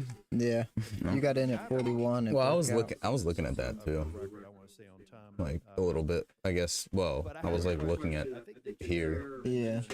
and The initial value is at 41 Wonder if we'll get up to the 300. or 42. You got in at 41. or vice versa. I don't know. You just played the breakout like perfectly. Accident. Kind of funny. The matter of policy, see stock buybacks and dividends is one of the top 5 reasons we're experiencing the inflation we have right now. Oh, they're talking about some good stuff. I see stock buybacks and dividends as just. I could have definitely got away with too. I don't know. I wouldn't comment on anything the chair even may have said. Well, I don't think, I'm not going to ask you about policy because I think you're consistent on that, but I just can't imagine that if we decided to outlaw stock buybacks and dividend payments, that would have a material effect on inflation. So I'm not going to ask you to Outlaw stock buybacks? Yeah, and What? dividend payouts. I don't know what's going on. What is this guy on about? But I just can't imagine that it would be, Look at the market. make your job easier. Yeah. Can you at least opine on that? Banning stock Wow. buybacks and dividends? Yeah. Yeah, I think that would be quite a change in our capital markets. Yeah. Yes, it would. That would be terrible. It would have nothing to do with it. Okay, thank you, Mr. That would be absolutely terrible. Well done, Senator Tillman. That wouldn't make any sense. Minnesota's recognized. He said, "Well done, Senator." His calls just went crazy because of that question. He said, "Thank you for paying me $2 million." He said, "Well done, Senator." Looking at Robin Hood. I'm gonna go grab a pillow again to sit on. Gotcha. Considerably since the Fed began raising rates, yet housing costs have remained stubbornly resilient or high, leaving us really no closer to addressing the affordability crisis that I think that we have, and this was there well before the pandemic. Shortly before the Fed began tightening, Chair Powell, and you came before the committee, I asked you about how higher interest rates could exacerbate this unaffordability problem that we have by making mortgages more expensive and also hindering housing development. And I think that at the time you argued that we have an excess housing demand during the pandemic, and that was kind of at the root of higher costs, and that your goal, the Fed's goal, was to bring demand closer in line with supply. Stocks are doing pretty good. My first question is this. So the housing market has cooled significantly over the last 2 years. Is it your view that it has cooled enough so that housing supply and demand is better and balanced? And following on that, given the Fed's limited tools, understanding that, at Got what some mail point for you. will you think that you've done all you can to lower housing demand? My view is that we're well past time in Congress. How's to the take action Rumble on the doing? housing supply side, Good. but I think there's 2 people in there. see this dynamic. So we're not, we're Oh, wait. focused so much on housing and housing inflation. We're really focused on the aggregate. Oh, we got which is 41 also subs goods and now. Housing services. That's way more than half in the 4 people. PCE inflation. Welcome, The thing, people, to the Rumble stream. Right now we are watching one of was The honorable Jerome Powell. very low interest rate. We're watching the Fed talk. With very low interest rate mortgages aren't It's kind of a low energy quantity of talk. Usually there's some people kind of going crazy, but it's a little low energy. I think it's because all the doubled up cup lean he's drinking out the Senate Yeah. cups, the double up cup. Yeah, he's talking slow. There's 2 sets of factors. It's the longer run issue. I think that's what it is. You think it's lean, or you think it's some alcohol? I think it's some straight like a vodka. Like He's just drinking. some no, Not it's even not, it's some like plastic bottle rail Yeah, shit, bro. it's like, He's trying to feel something. He's drinking Popov. Yeah, he's just trying to feel something. He's drinking real vodka straight, Yeah. no ice. No ice. Yeah, it's lukewarm out of a plastic bottle. He had his assistant pour it. He said, "Hold the rocks, babe." He said, "I just want to feel something." Hold the rocks, hon. Driving up the cost of mortgage That's exactly what it is. People who aren't leaving a house that maybe is a little too small. Imagine he gets up and starts walking like he's drunk as shit. I'm waiting for someone to ask like a hard hitting question and he like stutters and it hanks a little bit. Yeah. That would be a fun one right there. There is this great need to address She's housing asking some good ones. One of the things that is happening, and it's interesting. A recent analysis by Zillow found that the monthly mortgage payment. Are they using? Look at that! Oh my God, Zillow stocks just dropping. Zillow found that the monthly mortgage payment on That's hilarious. I'm actually curious. I'm gonna check Zillow stock. assuming 10% Go right down here. payment is about $2,200 a month. Okay, so $2,200 a month. That means the cost of owning a typical home is higher than 30% of median income, which is kind of the measure of affordability. And so we've got a lot of issues with people just being priced out of the housing market. 'Cause it was actually kind of slow. where I sit, It's not really key moving. issues of higher mortgage rates are just really a challenge. And Their until we stock is get to just the bottom C. of that, Yeah, that's kind of we're gonna have a crazy. hard That's kind of time, cool. That's cool as shit. Addressing the housing affordability challenge that we have. Would you like to comment on that? Yes, I agree. Yeah, You see know what I this. found out? This is a hard. Yeah. I won't say anything. I just want to show you. It's really rents and Right. owner's equivalent rent. But I agree, the housing market is Who do you think in a owns very, this? very difficult situation. And It's a pretty nice domain, ain't it? Mhm. Pretty expensive. Restore interest rates to lower levels, the sooner it can start healing. Yeah, thank you. Thank you, Mr. Chair. Thank you, Oh, Mr. it's Smith. not very obvious. Louisiana is recognized. Oh, you still don't know. Hold up. Oh, Said before, Jesus. Yeah. believe you and your team There's no real way. I don't. There's no like pictures. That's kind of crazy. That, Do you know who that is? yeah, I know who that is. That's Yeah, that's crazy. that's a very expensive domain. Yeah. Like an extremely expensive domain. Yeah, I found that out last night. I was like, Jesus Christ, That a lot has of to good money. That has to be like at Dude, 10 least grand. That's expensive. like 10 grand a year, Probably more 20 than grand a that. year. That's insane. You But I saw that and I'm like, what? inflation. And you asking, They definitely have some subscriptions. These are some hard hitting questions. I might pony up for another buy. Don't let them fucking sell orders get ticked. Yeah, true. Put them in a safe zone up there. The prices of some things Yeah, we might see it bounce. Well, I don't really know. Could see it bounce off initial balance. Yeah. Might Or get someone ready with says something about monetary policy and it just goes straight through it. Yeah, there's actually not like any volume here that would stop it from going to Yeah, I'm gonna 38. let it burn down a little bit. Later in the interview, Like 223 entry maybe. about the national debt. Do you recall that? 223. Mm-hmm. I don't actually, but I think that might be too low.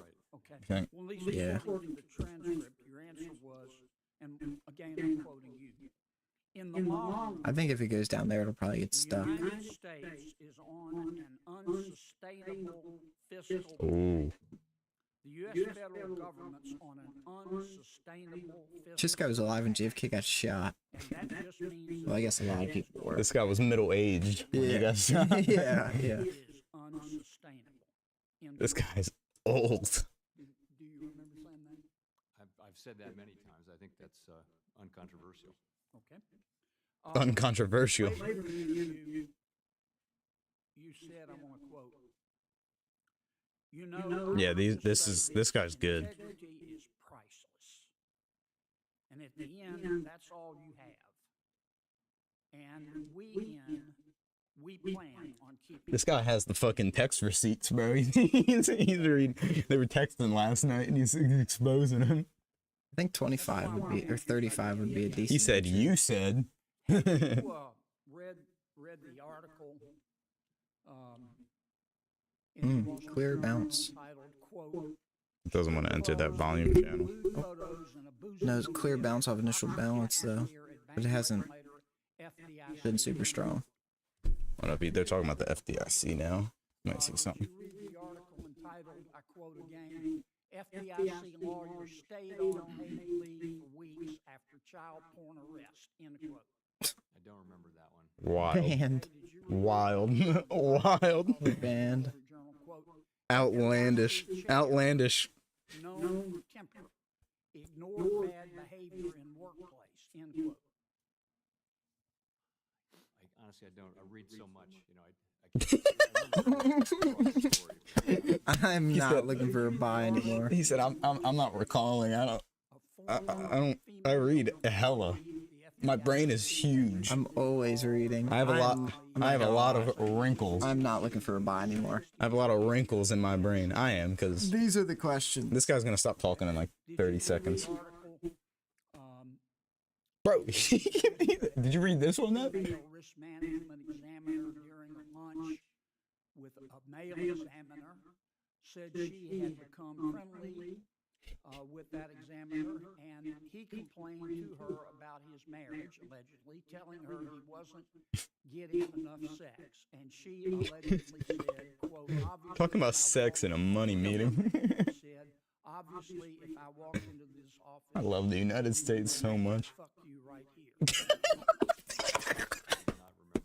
I fucking love the United States, bro. Do you remember the article? I love this shit. You don't find this shit in any other country. Wild. What kind of shit is he reading?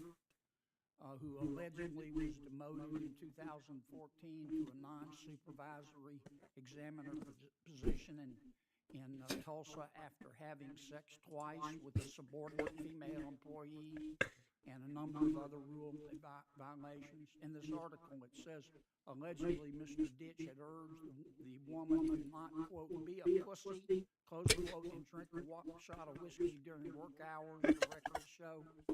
Do you recall that? I do not recollect that. No. Here's my Look at his face. Did you see his face? He said, I do not. 5 minutes to your question once. Sir? Senator Kennedy, your time's already expired. You can do 5 minutes, consume the whole 5 minutes with your monologue of. Well, you did 6 minutes. That time, I asked my. you did 6 minutes. Senator Kennedy, months. Oh, my, bro, I love Mr. Kennedy, bro. This guy's great. You did 6 minutes. Hold up.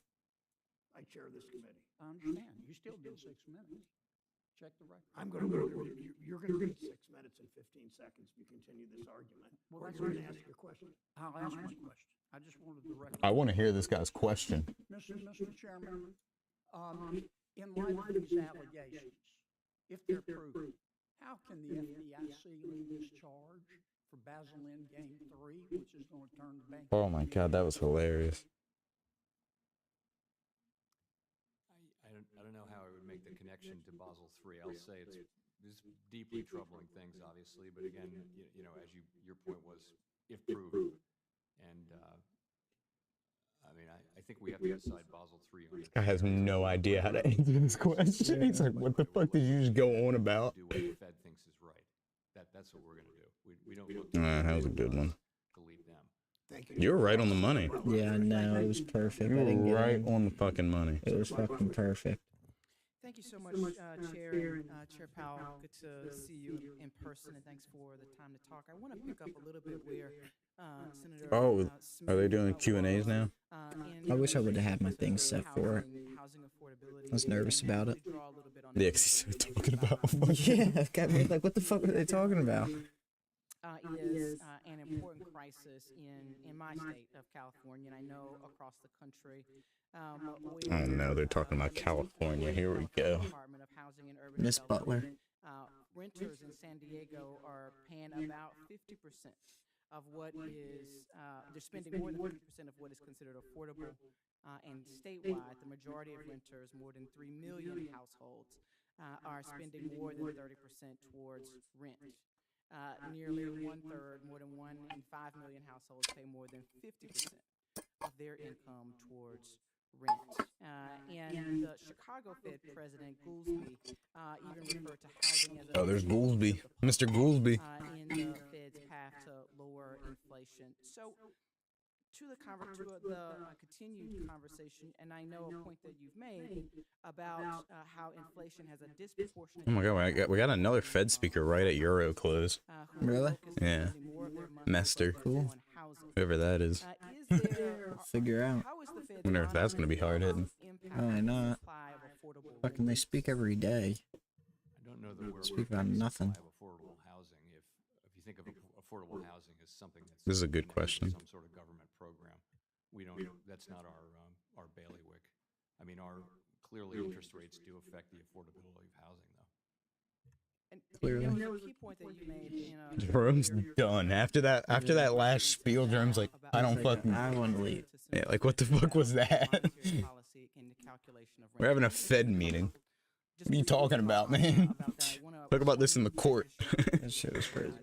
It's hard to talk about it briefly. It's actually very conceptually challenging to think about how. Oh, he doesn't want to talk about it. The costs of financing it. do you include the sale prices? And the answer is we don't. We convert ownership into an imputed rent. That guy was hilarious, bro. And then we actually measure rents, but leases only turn over once a year, so you look at market rents, and what's happening with newly signed leases may be very different from what was happening a year ago. Oh yeah, you know I told you. It's complicated. Look. The good thing is, These are my stories now. Oh yeah, sorry, this is like really random. overall as one of the I think many are muted. along with non-housing services and They don't show up. Yeah, It's pretty nice. Thank you for that. And Sorry, I got in distracted. the line of affordability and housing, again, sort of. You're good. You can keep your arm there. To the broad, I was just stretching. monetary policy and state of our economy, and unique to Fed's Powell, the housing market is in a very difficult situation. Secretary Yellen when she was here as well. The insurance gaps that are presenting themselves due to Fed Powell, the quality of homes of climate change. available for sale is incredibly low. I like how they just take all of it out of context. That risk flooding in all 58 counties have a history. That's not exactly what he said. Not quite. Not quite. Home insurance providers. You really got that from him talking about all those You and I had sexual talked harassment about, things. about this in our He was just like, I'm not too sure what you're getting at, man. I don't know. I don't know how I'm supposed to link this up with the FDIC. Well, I wouldn't necessarily link those with the whatever the fuck they were talking about. The fucking FDIC, the bank people. He was trying to link it with the bank controllers, the FDIC. Well, yeah, but they keep bringing up this like I forget what they call it. Something they're trying to do. Significant source of inflation over the last few years, and it's to do with They keep saying end game. that we control from a regulatory or They do that all the time. It's like there's going to be an end to this shit. Companies are withdrawing from writing insurance in some coastal areas, and you've got to think 10 years from now, how are you going to get housing insurance? And maybe I kind of want to buy in around here I know. and just let it sit. I'm waiting. I like this area a lot, Thank you. but I want to get in under 42, 41. Mm-hmm. Ideally, I'd like to get in again at 35, but that won't happen. Thanks, Mr. Chair. Just need a little bit more questions. Well, this is ending soon. Here, wait, what is this guy going to say? At this point, I just want to trade it. Actually gives us an opportunity to sort of provide some oversight to what's going on in the Fed and better understand some of the things that you guys are doing that affect our constituents. I want to sort of focus on the Basel III regulations, Chairman Powell, specifically the way that they have, there have been various proposals to sort of draw them down to focus on the regional banks. And to just go back to sort of one of the This is going to be a good one. obviously in our banking sector, of course, the collapse of SVB and First Republic. You and I have spoken in private, and I believe in public, but one of the concerns that I have is when we talk about increasing capital requirements on the banks. If the banks were under higher capital requirements in the run-up to the crisis, there's maybe an argument that SVB, for example, would have bought more long-term treasuries, which would, of course, would expose their balance sheet to even more treasury bond risk, and that would maybe hasten the collapse of SVB. And I guess I want to start here with, when we talk about some of the You're out already? One. I'm in 3. Oh, okay. I'm going crazy on this one. In other words, what was the original sort of proposal for which banks would fall under those regulations and which would escape them? You mean this time around, or Oh, we switched the narrative. This time around.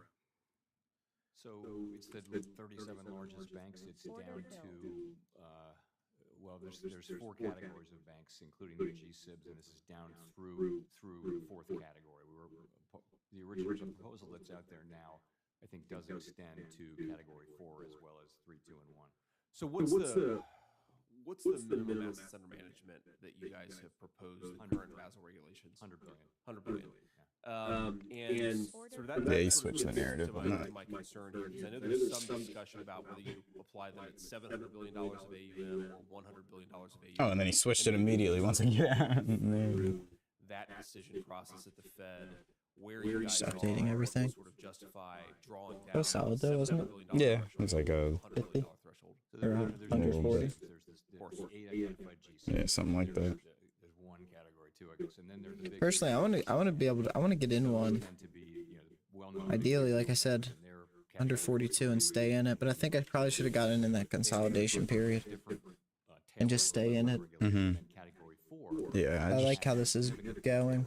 And the question is, I just wanted to hold that one tight. since SVB was a category 4. Yeah, I probably should have gotten in while it was consolidating here. Just at the bottom somewhere. in the way they were regulated, Just on my line. from a capital and liquidity Then if I So there was just the stop loss is risky. Yeah, that would have swiped me. community banks, and that's a different regime as well. This makes sense. We want to have, we want to have a diverse banking sector. That's a great benefit to our country and very unusual for an advanced economy. So it's something we want to preserve. Yeah, and I'm sure you know, Chairman Powell, but just to put this on the record, I mean, a lot of the commercial lending, a lot of the real estate lending, a lot of the consumer lending, about half of that lending, consumer lending is provided by the regional banks. I believe Huntington in my home state of Columbus is the #1 SBA lender in the entire country. So these, to your point, I think these do provide incredibly important benefits to our economy. And you hear a lot of people talk about the American economic miracle, and I do wonder if part of that is because we don't have the same type of financial system that has sort of dominated in Western Europe and other first world economies. I'm curious, in the process of amending the Basel requirements, I mean, have you guys made a decision about where to set the threshold yet, and when do you expect to set that threshold? We haven't made any final decisions. We put out for proposals some months ago, a proposal, and we've gotten a lot of comments, as I'm sure you're aware. We're chewing through those and digesting them, and we're just beginning now to sit down and talk about the changes that will appropriately make to the original proposal. And when do you expect to sort of issue a final proposal? I think it's going to take some time. I think it's more important to do it right than it is to do it fast. My guess is we'll get through this and be done over the course of this year, but it could be faster than that, it could be slower than that. So I'm wondering, just being mindful of time, I have about 30 seconds left. Would you be willing to commit to say that in the process of amending, the Fed will remove the regional bank drawdown and limit Basel's application directly to the G-SIBs or $700 billion or above? I can't get that specific at this point, but we're clearly looking at the whole tailoring issue. I appreciate that. And again, I just repeat, Chairman Powell, given what actually happened with the banking sector with SVB and First Republic, I just encourage you guys not to apply a regulation that doesn't actually solve the underlying problem. And I fear that if you apply this to banks of $100 billion and above, you actually are doing that. So with that in mind, I'll yield. Thanks, Mr. Chair. Thanks, Senator Vance. Senator Tester of Montana is recognized. Yeah, thank you, Chairman Brown, and thank you for being here, Chair Powell. We appreciate your work in a difficult situation, but I think you've done a really good job, and so thank you for that. Look, success of the Fed on your mandate for strong employment and stable prices is critical for small businesses on Main Street, for farmers, for ranchers, for Montana families. You follow all the metrics. From your perspective, where is the economy at now, and where's it going? The economy's growing at a healthy, sustainable, solid, strong pace, and that's one thing. Second thing I'd say is the labor market is very strong and quite tight still. 3.7% unemployment for the last 24 months. That's the longest period since 50 years. And the third thing is inflation. Inflation was too high. It's come down very sharply since the beginning of last year. If you look at the 12-month number, the headline number has come down from the 5s down to 2.4. And the core number is at 2.8. I think it was at 4.9 a year ago. So these are big declines. So we're in a very different place, in a healthy place. We're going to use our tools to try to keep that strong economy, keep that strong labor market, while we continue to make progress on inflation. One of the areas where there has been inflation. Look at that girl in the background. She looks so nervous. Mr. Tester. By the way, I'm a farmer. We didn't get much of that. In fact, we didn't get any prices. Yeah, I'm not sure why I didn't get in at that consolidation zone. A year ago, It's Fed talk. It's very. 6 years ago, Yeah, it could go any way. Yeah. But that was pretty concise because that's what I wanted to do. I wanted to get in around my line and then just hold it. Like no take profit, just run it up. So That would've been I'm fucking calling fire. it business, but if you look at the food cost to the consumer, part of that is commodity costs. and that was partly spiked. Let's see what it does it. You know, because of See what it does Ukraine, it this war, high. oil and that kind of thing. But the rest of it is a lot of costs in the supply chain from when it leaves the farm to get collected and processed and trucked around and then put on the shelves and then the stores. And all of those costs are just part of the general economy. So as the labor market cools off from its overheated status 2 years ago, you will see, and you have seen, food inflation flattening out. And so, the really high rates of inflation have come down. The prices, of course, have not. Correct. I would just say that cattle's doing better. Grain actually Trade cattle. dropped in price at the farm gate, and I don't want to get into that debate with you at all because. Okay, so this guy's a commodity trader. He said he's a farmer. We got other stuff to talk about. I'd be learning from You you. discussed in previous hearings the impacts that the pandemic, shutdowns, and supply chain issues have had on economies globally. How does the U.S. economy look today compared to our competitor nations, particularly China? Well, Here we go. Advanced economies, we're doing the best of anybody. We've got the strongest growth and the lowest inflation of the advanced economies. China is a whole different story. China's having, significant difficulties with its economy right now, and they're in a very different place than certainly than we are. And so, to repeat that, what I heard you say is the economy of the United States is basically in better shape than any other economy in the world? Any other major economy, yes. Okay. Look, one of the other challenges out there is housing in communities all across this country, whether you're in Montana, whether you're in the city of Ohio. Workforce housing. Ohio is a really big topic today. Yeah, I know. Priority, top commodity, so to speak. Plenty of folks, great organizations are working to address this. I meet them every day, and I appreciate the work we're doing. But how do these housing supplies issues show up in the data that the FOMC uses to make decisions? So housing prices don't go into the data. Housing starts and renovations. How do you make those blocks? What is it again? It's Is it here? No, it's the fourth one. No. Okay. Wait, no, fifth one, bro. And then we look at rents. And so Rectangle. that's how we look at that. So we're not directly So it'd be affected like. by changes in housing prices, but over And then what? You have it. drive rents up. So is it fair to ask, are there economic trends in I see. DC for housing? That's cool. Yes. So there's two big things going on. One is we have this underlying. And if you star it, you can have the button just like on the chart, and I have it up here because you can move it around. Yeah. Places that were already built, and so more difficult to get zoning, more difficult to get people and materials and all that. That's one thing, and that's not going away. Then there's just a ton of things happening because of the pandemic, because of inflation, because of higher rates. And those are, in short term, those have really, Okay, we're about to hit the top. As rates come And then I down, have two templates. I have a red one and a green one. we're still going to be back to I see. Once again, thank you, Chairman Powell, for your work. I very much appreciate it. Thank you, Chairman Brown. Thanks, Senator Kramer of North Dakota. Thank you, Mr. Chairman. Chairman Powell, good to see you. Thank you for being here. It's been a rather uneventful couple of days for you, considering you've spent 2 days in this place. And I'm not going to upset that, by the way, just so you know. But I did appreciate your. They should bring the real John Kramer on here. Senator Scott, when he asked Do the opposite of what he says. I gotta take one. So I want to bring up something else we haven't been assigned to that you and I have talked about over the years, and that, of course, is climate, the role of climate in your job, the role of climate risks in banking. And you've often said, I think the most common statement was, we should stick to our knitting, I think is one of yours, stay in our lane, similar to what you said probably to Senator Scott. But that said, in October, the Fed, the OCC, FDIC issued climate guidance, as you know, for management of covered institutions.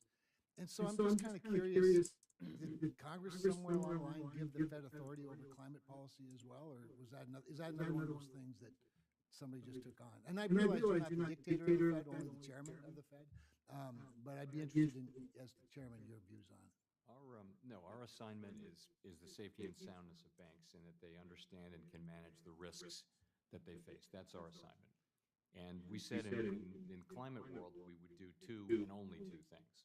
One of them was to do illustrative stress scenarios, scenarios, not stress scenarios, scenarios, climate scenarios, so that, you know, the banks are already doing this. The large banks who are subject to this, they're already doing it because they're doing business internationally and they don't have any choice.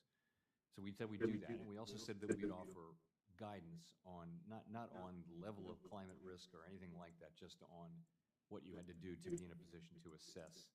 And that's, for my thinking, that's it. That's what we're doing. And we're not doing it. There are no new initiatives. We're not going to change our capital requirements to reflect climate risk or anything like that. I'm really determined that we are not a climate policymaker, and that is really the business of elected officials. Very good, thank you. I'm going to bring up the other topic. I don't know if it's been brought up today, and that's central bank digital currency. I think from a lot of my friends out there, I think there's some, well, I know there's some confusion. I mean, I'm easily confused, but there are a lot of people that Place this as a gamble. I'm going to see if it's going to bounce off of this. Continue researching, experimenting, looking at some sort of, central bank digital currency. I think people. Oh no, they're talking about crypto. Oh my gosh. Is that what they're talking about? This now, and could you maybe just differentiate a little bit what people think of in terms of a Bitcoin or their held digital currencies versus what a central bank digital currency, who, in my view, should emulate cash, right? It still should be about the dollar, not about some different kind of currency. Could you just sort of help people back home better understand why they shouldn't be quite so frightened? First of all, I want to say that we're nowhere near recommending or let alone adopting a central bank digital currency in any form. But the idea is that as technology has evolved, money has What crypto is doing right now. Take a look at Bitcoin. Issue digital money. It's digital. If you look at your bank account, people don't hold those physical dollars. They're digital. So the thought was that the government could create a digital form of money that people could then transfer among themselves. Now, of course, that raises the concern that if that were a government account, that the government would see all your transactions, and that's just something we would not stand for or do or propose here in the United States. That is how it works in China, for example. But that's not what if we were ever to do something like this, and we're a very long way from even thinking about it, we would do this through the banking system. The last thing we would want, we the Federal Reserve would want, would be to have individual accounts for all Americans, or any Americans for that matter. Only banks have accounts at the Fed, and that's the way we're going to keep it. So it's just really a question of He's like, trust me, we don't want that work. And in a way that serves the public. No, that is good though. That is a good thing you said that. Yeah. Currency, nothing like that is remotely close. We don't want to end up like El Salvador, where they made their main currency Bitcoin and then it tanked, and then they lost all of their. That's not even necessarily. He's more so even talking about like having like how people are like if like going fully digitalized in currency and then having like the government monitor it. He's like, we wouldn't do that. Yeah. That's not something we're even ever considering. That is not how. Even if we were to go digitalize, we wouldn't monitor it. We wouldn't have accounts for it would go through the banks. Which it's like, yeah, they could just pull warrants and still gonna be on record, but it's like they won't be a big brother. Yeah, they're not gonna always watch it. Yeah, the government ain't pocket watching. Yeah. Don't know if we're gonna get back down there. Yeah, I don't know. It's kind of floating now.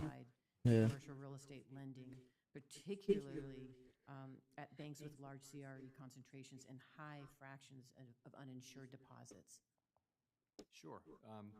Let me see. I think there are just very, very few transactions in commercial real estate right now, particularly in the troubled areas. So it's not a question of prices still falling. It's a question that you don't have the kind of price discovery. You just have to assume that the prices are very low and have come down a lot. So on commercial real estate, we have a secular change in people working from home. This is one big part of it. That means that in many cities, the downtown. God damn! Look at my eye on Q position. I could have held my contract. Oh. It also means you're about to be in the money soon. I'm just. Oh no, I sold the contract. I know. At least you got in. I mean, you're up in the position at least. Yeah, I just turned it on to shares. These are the shares that I hold. I have 13 DNN, 11 IonQ, and 27 Qubit. And so what do? What's DNN again? The uranium. Denison Mines. Real estate concentrations, particularly office and retail, and other ones that have been affected. And then I own 27 of Qubit. So. What's that? It's a quantum computing algorithm company, so they make the software. And then IonQ makes the computers. Are you being truthful with yourself and with your owners? And so we've been working with them. And so for some time we've been doing that. And this is a problem that we'll be working on for years more, I'm sure. There will be bank failures, but this is not the big banks. If you look at the very big banks, it's not a first order issue for any of the very large banks. It's more, smaller and medium sized banks that have these issues. We're working with them. We're getting through it. I think it's manageable is the word I would use, but it's a very active thing for us and the other regulators, and it will be for some time. Thank you. Do you have concerns?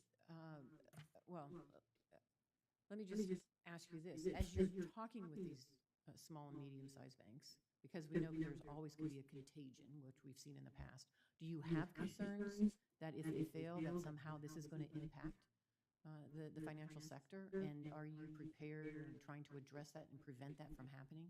We're trying to stay ahead of that. So we also reached out to banks that had high concentrations of uninsured deposits, and particularly uninsured deposits, and a lot of commercial real estate in the office sector. So we're well aware of that issue, and we're just trying to stay ahead of it on a bank-by-bank basis and overall.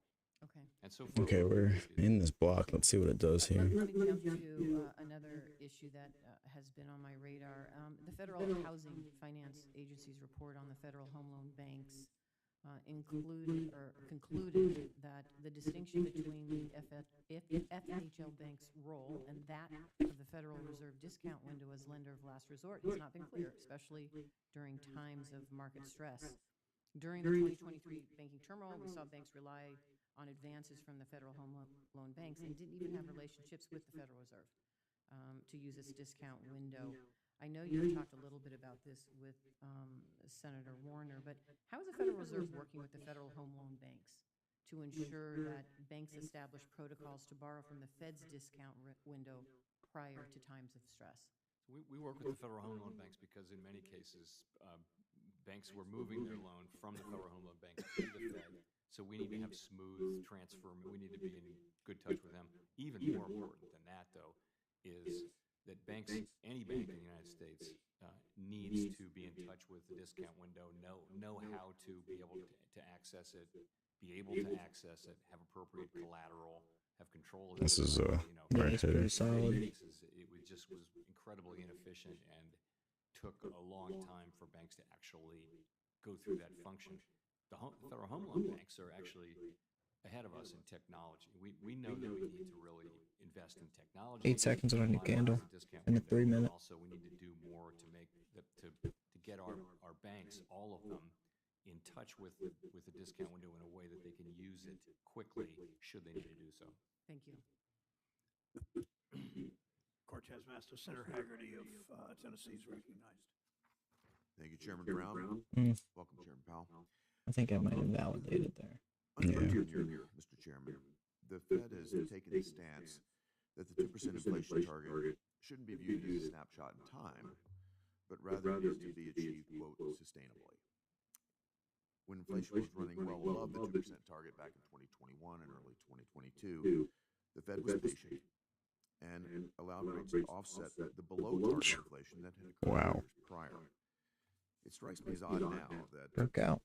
while we're still well above target, Well, I can get rid of this buy order. I don't think that's going to get touched. Hell no.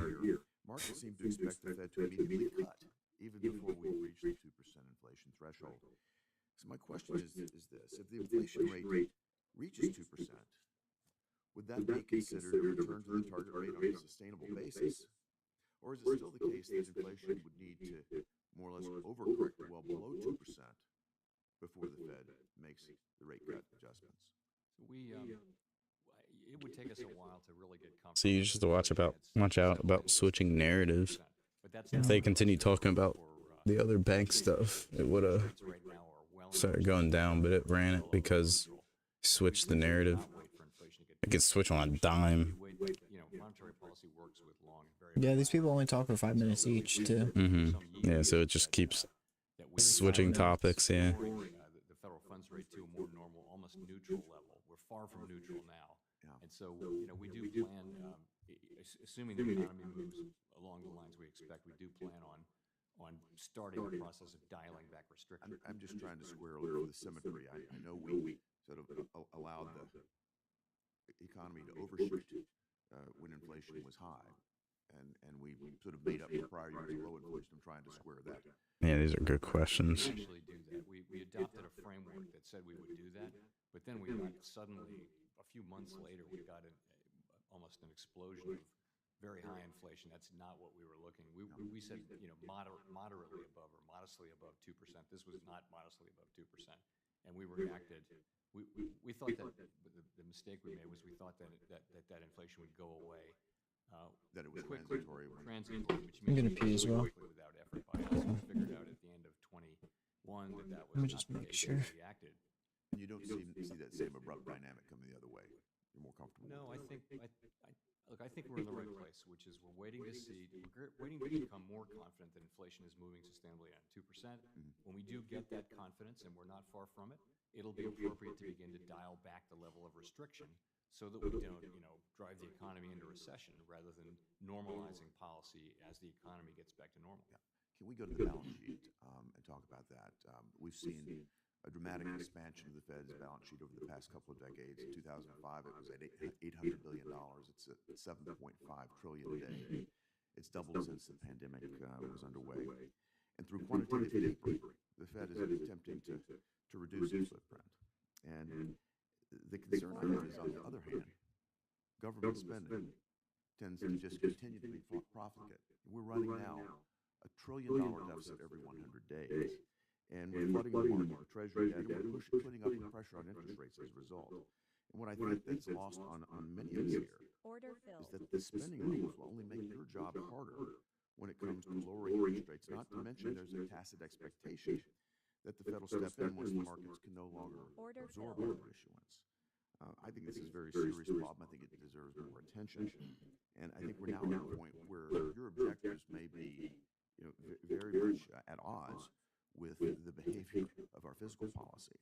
Am I missing something here, Mr. Chairman, or does increased net issuance by the Treasury lead to higher rates?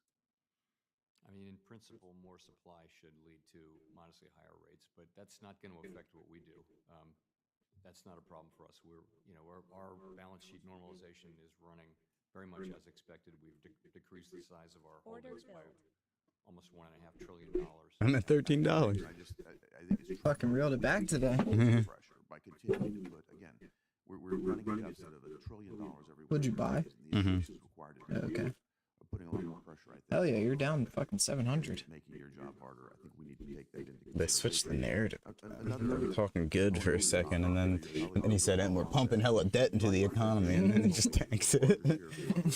It just tanked it. Prior to the financial crisis, about a third of the Fed's holdings were in bills. Now they're around 3% of your total securities holdings. When do you want to stream until? And we Hey, can, guys. yeah, we can go and, well, this is the Euro close right here. Try to go till 12, maybe? Yeah, You we don't can- have work, right? No, we could do 12. On what to do with the balance sheet. That's one of the issues. I don't think we'll deal with that at this meeting, but over time. I would like to try another buy. A lot of MBS, and I could see a case for shortening the maturity, but it's not something it's not something that would happen quickly, and we're not actually looking at that. That's sort of a longer term aspiration that I think he was. Just one final point, Mr. Chair, and you and I have talked about this before. We're in an election year. You're getting a lot of pressure, I hear, from lawmakers to adjust rates. I'm not wanting to raise rates or lower rates, but I'm just here to emphasize the fact that the credibility of the Fed depends on your remaining data-driven. The credibility of our currency as the reserve currency of the world depends on that, and I encourage you to continue to maintain that posture. Thank you. Will do. Thanks, Senator. Look at that. It was such a wish-washy question. Thank you, Mr. Chairman. So it's been a year since we had the second, third, and fourth. This is going to be a good move, Riley. Lock in. History. Greedy bank executives were part of the problem. The Fed, as the chief regulator of the biggest banks, was part of the problem. Under your leadership and direction, the Fed steadily weakened rules for the biggest billionaire banks, exactly the banks that failed last March. In other words, Chair Powell, You failed to do your job to keep these big banks in line. Holy shit. Now, when these banks blew up, you went into spin mode, promising that the Fed would do better. After years of hemming and hawing, you finally agreed to put in place Basel III rules that would strengthen That candle pullback's crazy. and I mean the biggest banks.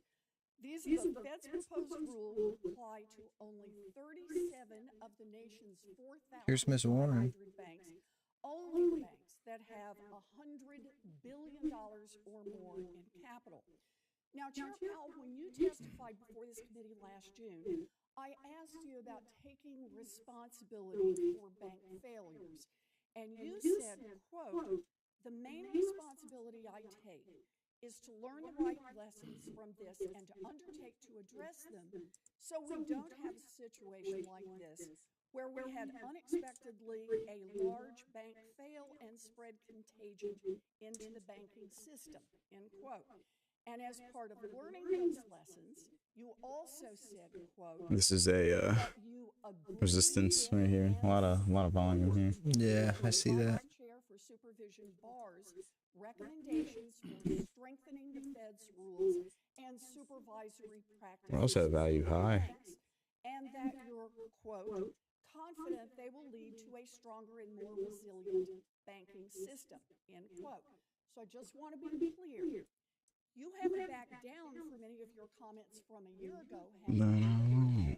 Back down. Let this happen again, supporting I think this is going to be a good answer. recommendations, which include stronger capital standards.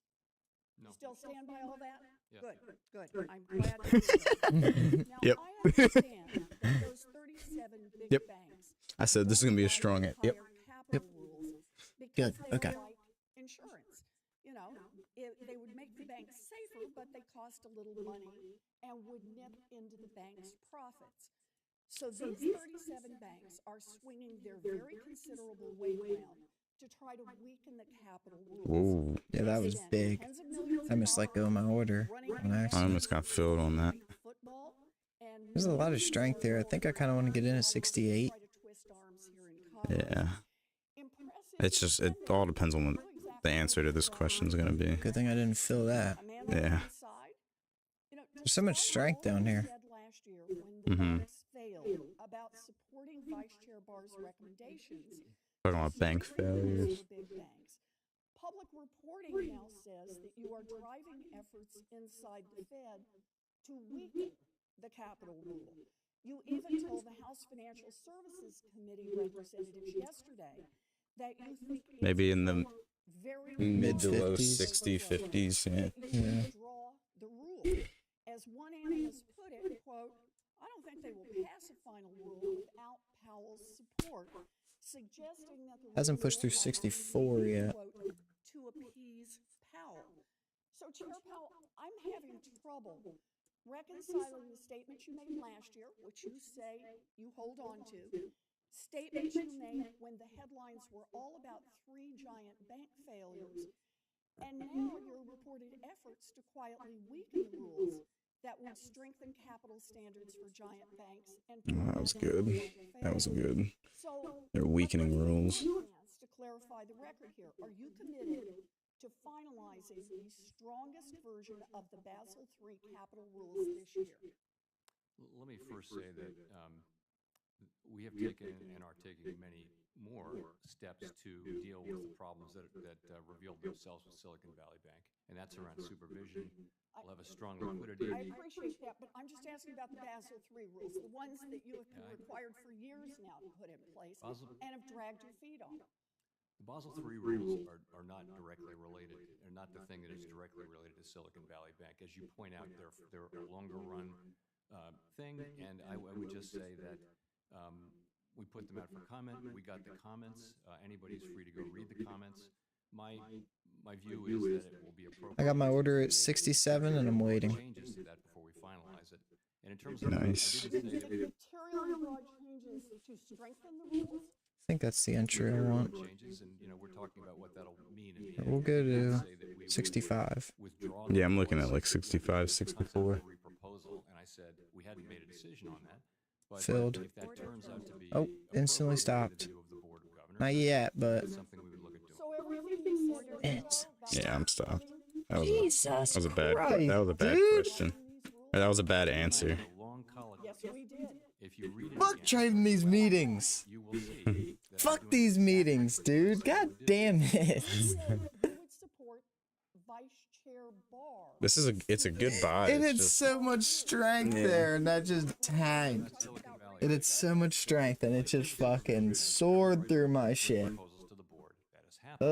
Ugh. But as I made clear in our colloquy, Damn it. comptroller of the currency. This is when I do monetary policy, I mean, I guess I could have tacked on more drawdown. I tacked on 100. It literally ticked me out, too.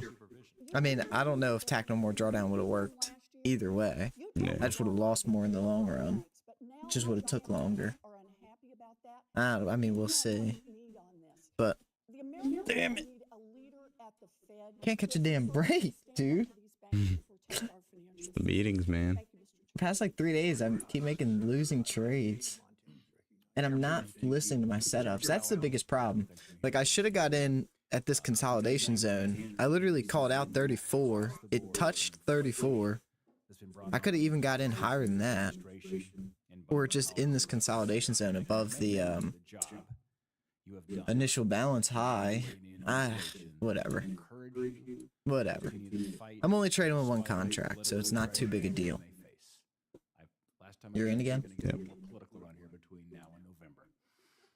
Yeah, that was probably a good move. contrary perhaps to my colleague from Ooh. Massachusetts, I'm Was a good encouraged by move. your comments yesterday that there will be broad changes to the Basel III proposal, which, as In it's three, currently then? proposed, would have significant detrimental impacts to credit costs So one. and availability to small businesses. I saw one more. Fuck it. Yeah. Hell yeah. Break even on the day, or like a bare minimum. Break even again. And considering the impact of So far, this is a good question. So let's hang out. in achieving your given mandate, congressional mandate of maximum employment and stable prices. Oh yeah, it was solid. Mr. Chairman, I recently joined my colleagues in writing to you about my concerns about the long-term debt proposal that would They're gonna talk about debt again. issue new long-term debt. Chill out, man. Come on now. They're just gonna cancel this whole trade. Impact on smaller regional banks. You got your money back though. Required to hold They just keep talking about debt. I know. both the parent holding company and insured depository bank levels. Could you explain See if I can hold the line. with the tailoring requirements set forth in the financial See what Jerome says. passed If I even survive until Jerome. Let's do it. That was strong. proposal aligns with that? So first of all, we have This is a hard hitter right here. That was very strong. and we're reviewing it. So Give me a good answer, Jerome. say too much, but the theory in the first place was that they're not, those banks are not subject to the living will process to the extent that the G-SIBs are. And this was sort of meant to be a middle step to make them Yeah, more there we go. resolvable without imposing all of the burdens that we impose on the G-SIBs to have very elaborate resolution plans. So that was the thinking. I think on the calibration of it and all that, we have voluminous comments. We're looking at them, and we'll make an assessment and move forward as appropriate. Well, thank you. And I know our smaller regional kind of banks would be happy to hear that thoughtful deliberation. Can you guys stop talking about the regional banks, man? Understandably, you've had to raise interest rates to fight the fires of inflation. Oh, no. Spending. However, a major side effect of that is the impact the rising rates are having on the cost of servicing the out of control. The narrative switches so quickly. This a bit in his questioning minutes ago. Looking at CBO reports, interest payments on our debt will increase. I would like to target 300 with this contract. And will now exceed spending for the entire Defense Department. What do you mean 300? 18,300. Washington, many Americans do, that we eventually reach a point where fiscal policy and monetary policy converge, meaning that the Fed would ultimately have to worry about the impact rate setting would have on government debt, or even potentially the risk of a default. Chairman Powell. Oh, this is. Oh, Jesus. I'm holding the line on this question. Talking about a government default again. Where fiscal irresponsibility snowballs to a point that the Fed would have to factor Bagging 125 at the very least. You know, I think Yeah, this is good. This is really good. you know, that's a real that's a terrible place to be. That's a place where some poor emerging market countries have found themselves over the years. For the United States to get to that point, I think I want to see if it breaks this high again.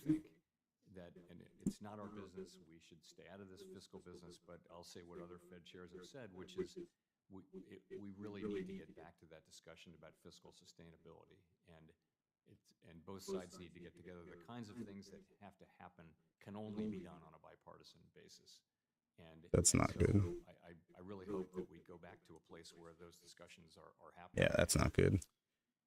I've heard from a number of Saying stakeholders bipartisan. upcoming changes to liquidity regs, including a new ultra-short-term liquidity requirement. As with That's any decent. decision establishing the facts matters, it's important that financial regulators have a complete, thorough understanding of the financial environment before releasing a half-baked proposal, rule, or guidance. My question is, what do you believe is a sufficient... Stop using meme terms, man. You guys run this country. ...calibrate new sound and reasonable liquidity? I wouldn't short this. I'm not gonna let it go. It's up here. These are bull questions. Unless he says the wrong answer. Not good answer, Jerome. Or also, there's a lot of volume right here now too. Yeah. Bagging 160 on this contract. You're only 10 points away. Here we go. Will you confirm prior to the Federal Reserve issuing any new liquidity requirements, it will first conduct all necessary data collection that would allow for meaningful analysis of My P&L swing today is nuts. My P&L swing today is absolutely nuts. -7 to -3 to like what? Break even. -730 to -200 to break even to -200 to now bagging 225. Yeah, it's wild. Yeah, you've placed a lot of trades today. We need to have like one more hard hitter. Who is this guy? Bro, he just walked in. Although if Senator Warnock sits down in the next 5 seconds, he's next. So, Senator Warnock, are you ready? Or you want to go to more fun? You're also generous. I'm holding the line on this. Senator Fetterman's recognized. This is a close one. They need to start talking now. Senator Warnock is recognized from Georgia. Say he's from Georgia. Georgia. Thank you very much, Mr. Chairman. Oh. Thanks spending What? on What about the guy in the sweatshirt? Come on, man. In the Carhartt. Come on, that's the working man. Yeah. Mr. Fetterman. has sharply Mr. Fitterman. Oh no, what is this guy gonna say? Oh Jesus, come on, man. ordinary working families. This guy bought puts. Working people with bank accounts. Not a lot of money in Wall Street. Accounts remains low. Yo, chill out, yo. Chairman Powell, I'm Just cut to the chase, man. don't increase the interest rates on bank accounts. Families are losing out on dollars. Oh my God. Again, they don't have the kinds of portfolios that some of the folks in this room would have. It's good for the economy. Did you hear that? Yeah. Come on, man. Come on, man. Oh, come on, Jeremy. Give me a good answer. I haven't heard. Of course, they have the option of putting their money in money market funds, and banks compete with each other. But I'll be happy to look into that. I hadn't heard that concern. Oh, that was not a good answer. I think it is worth taking a look at. Whenever someone trips up Jerome, it's not a good answer. Some of the sophisticated products, yet money markets are available, but we saw. Can't believe I'm still on the street. And that not being reflected in what depositors are able to benefit from. Could those individuals? I mean, I've held the line. Benefit from a high interest rate on their deposits. Sure. And you know, it's for a long time.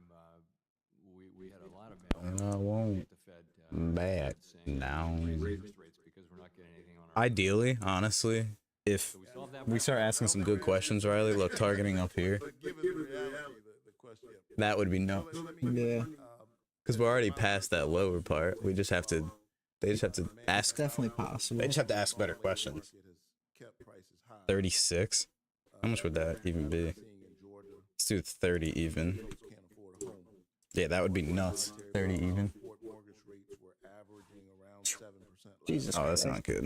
That's tough for lower income home buyers. This guy's a bear. Just a percentage point or two can be the Yeah, I'm getting stopped right here. Bagging 225 though. Between lower demand yet stubbornly high Not prices yet. and what it There it is. folks trying to buy a home. That was solid. And what do you think is driving these high prices?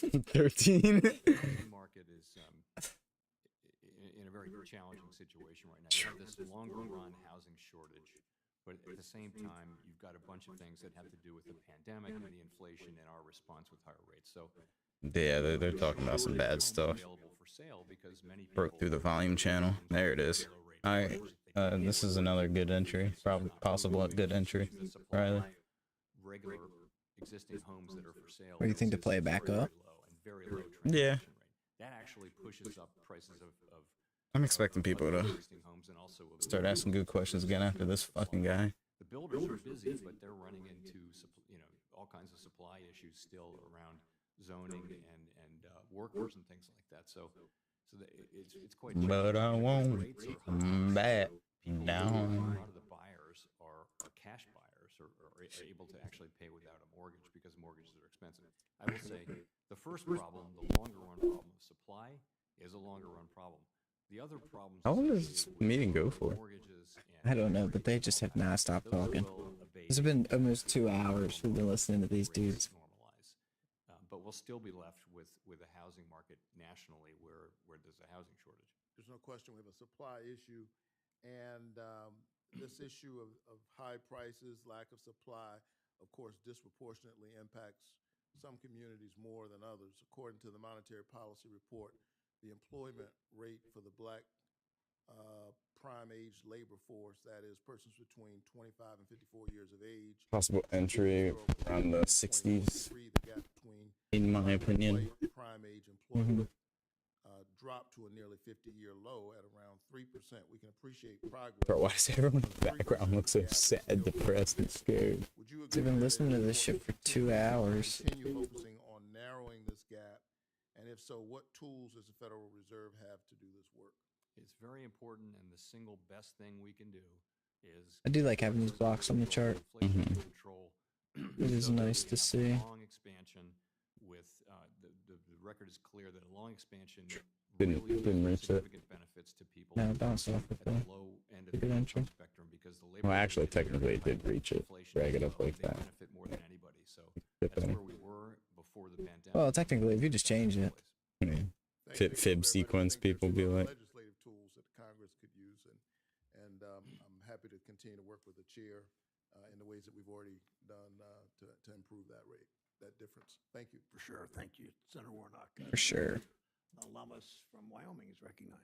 Thank you, Mr. This motherfucker has to clear his throat. Uh, Are they going through all 50 states? Yeah, bro, I think so. I want to hear Maryland. question is about We probably have already. CDBCs. There's been some chatter lately on the social media that people are concerned about the Fed creating a CDBC without legislation. Actually, I don't think so. Yeah, we haven't heard Ben Cardin or Chris Van Hollen yet. And as you know, Chris Van Hollen. means other than a CDBC that could use digital assets to create a secure and instant payment system other than a CDBC. So Just talking about fucking Venmo. do you still agree that the Federal Reserve cannot introduce a U.S. Bro, if you got in that buy on the breakout of Yeah, the initial you would've balance. still been in it. Yeah, if you just didn't have a take profit or a stop loss, but yeah. are concerned that we could I know, I should have bought in. I've wanted to get in there. I don't know why I didn't. It happens at like once a trading session. I'll make like a pretty good call, but I don't get in it. You have to be ballsy, but at the same time, you do have to realize that, I mean, you're putting up money, you know what I mean? Yeah. So it's like, ballsy, but That was pretty fair, though. yeah. That was a pretty fair buy. It was just I bought in there, but I got out. When it was consolidating and they're talking, it made me nervous. That's how I recovered my 700 from buying him. I know. Because you literally, you played the breakout like perfectly. Like, right. I think you got in. I think you played this, I believe. They're not seeing in their everyday lives. So can you explain How's Rumble doing? what measures you That was a use good to entry. evaluate inflation, and just explain to the American We got people one viewer in the Rumble stream. Just looking at Jerome Powell sipping the double cup. Well, now they're looking at your chart. Oh yeah, I haven't had it all there in a while. Our statutory target is inflation. It's not core inflation. So if you look, He hasn't touched any of those drinks. headline inflation over the last Yeah, I know. Is his mouth not dry from talking too much? 4%. Core inflation is actually higher than that. It's 2.8%. And the reason is that some energy and food prices have come down, and those don't count in core. So we you know, our overall legal target is headline inflation, which is, you know, it's our best effort to capture the cost of living that people face. It's not perfect. It's very, you have to make all kinds of judgments that aren't easy. I mentioned that the housing earlier. How do you measure housing inflation? Lots of issues, but that's what we target. The reason we look at headline inflation tends to be more volatile, and it tends to be pushed around by commodity prices, which really don't relate to the overall state of the economy. Is it tight? Is it loose? So core tends to be a better predictor of overall inflation than overall inflation is. I know that's complicated, but ultimately, though, our target is headline inflation, which does include food and energy. Mr. Chairman, I'd like to include a letter in the record that Senator Tillis and I and two Democrats on this committee have submitted with regard to Basel III. My question... Without objection. Thank you very much. My question is this. What do you think is more likely, that it will be harder for consumers to buy a house and small business to obtain a loan under Basel III, or will lending just migrate outside the banking system, which may be harder to... This is the third time it's been up here. I'm sorry, I didn't get your question. I apologize. Okay. So with regard to Basel III, if there are more constraints on lending activity, what is more apt to be the consequence of that? That it's harder for consumers to buy a house or a small business to get a loan, or that lending just migrates outside of the traditional banking system? So if there were anything that constricted credit in the banking system, they would probably be both things. Probably there'd be fewer loans made, but in addition, there would be non-bank lenders that are more than happy to make that loan. I have a chicken and the egg question here. What? Starting with TARP in 2008, there has been a very aggressive printing of U.S. dollars up until today, and it particularly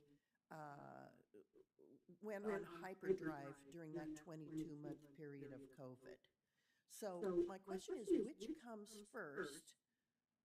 Congress spending more, and so you respond by printing more money, or are they separate considerations?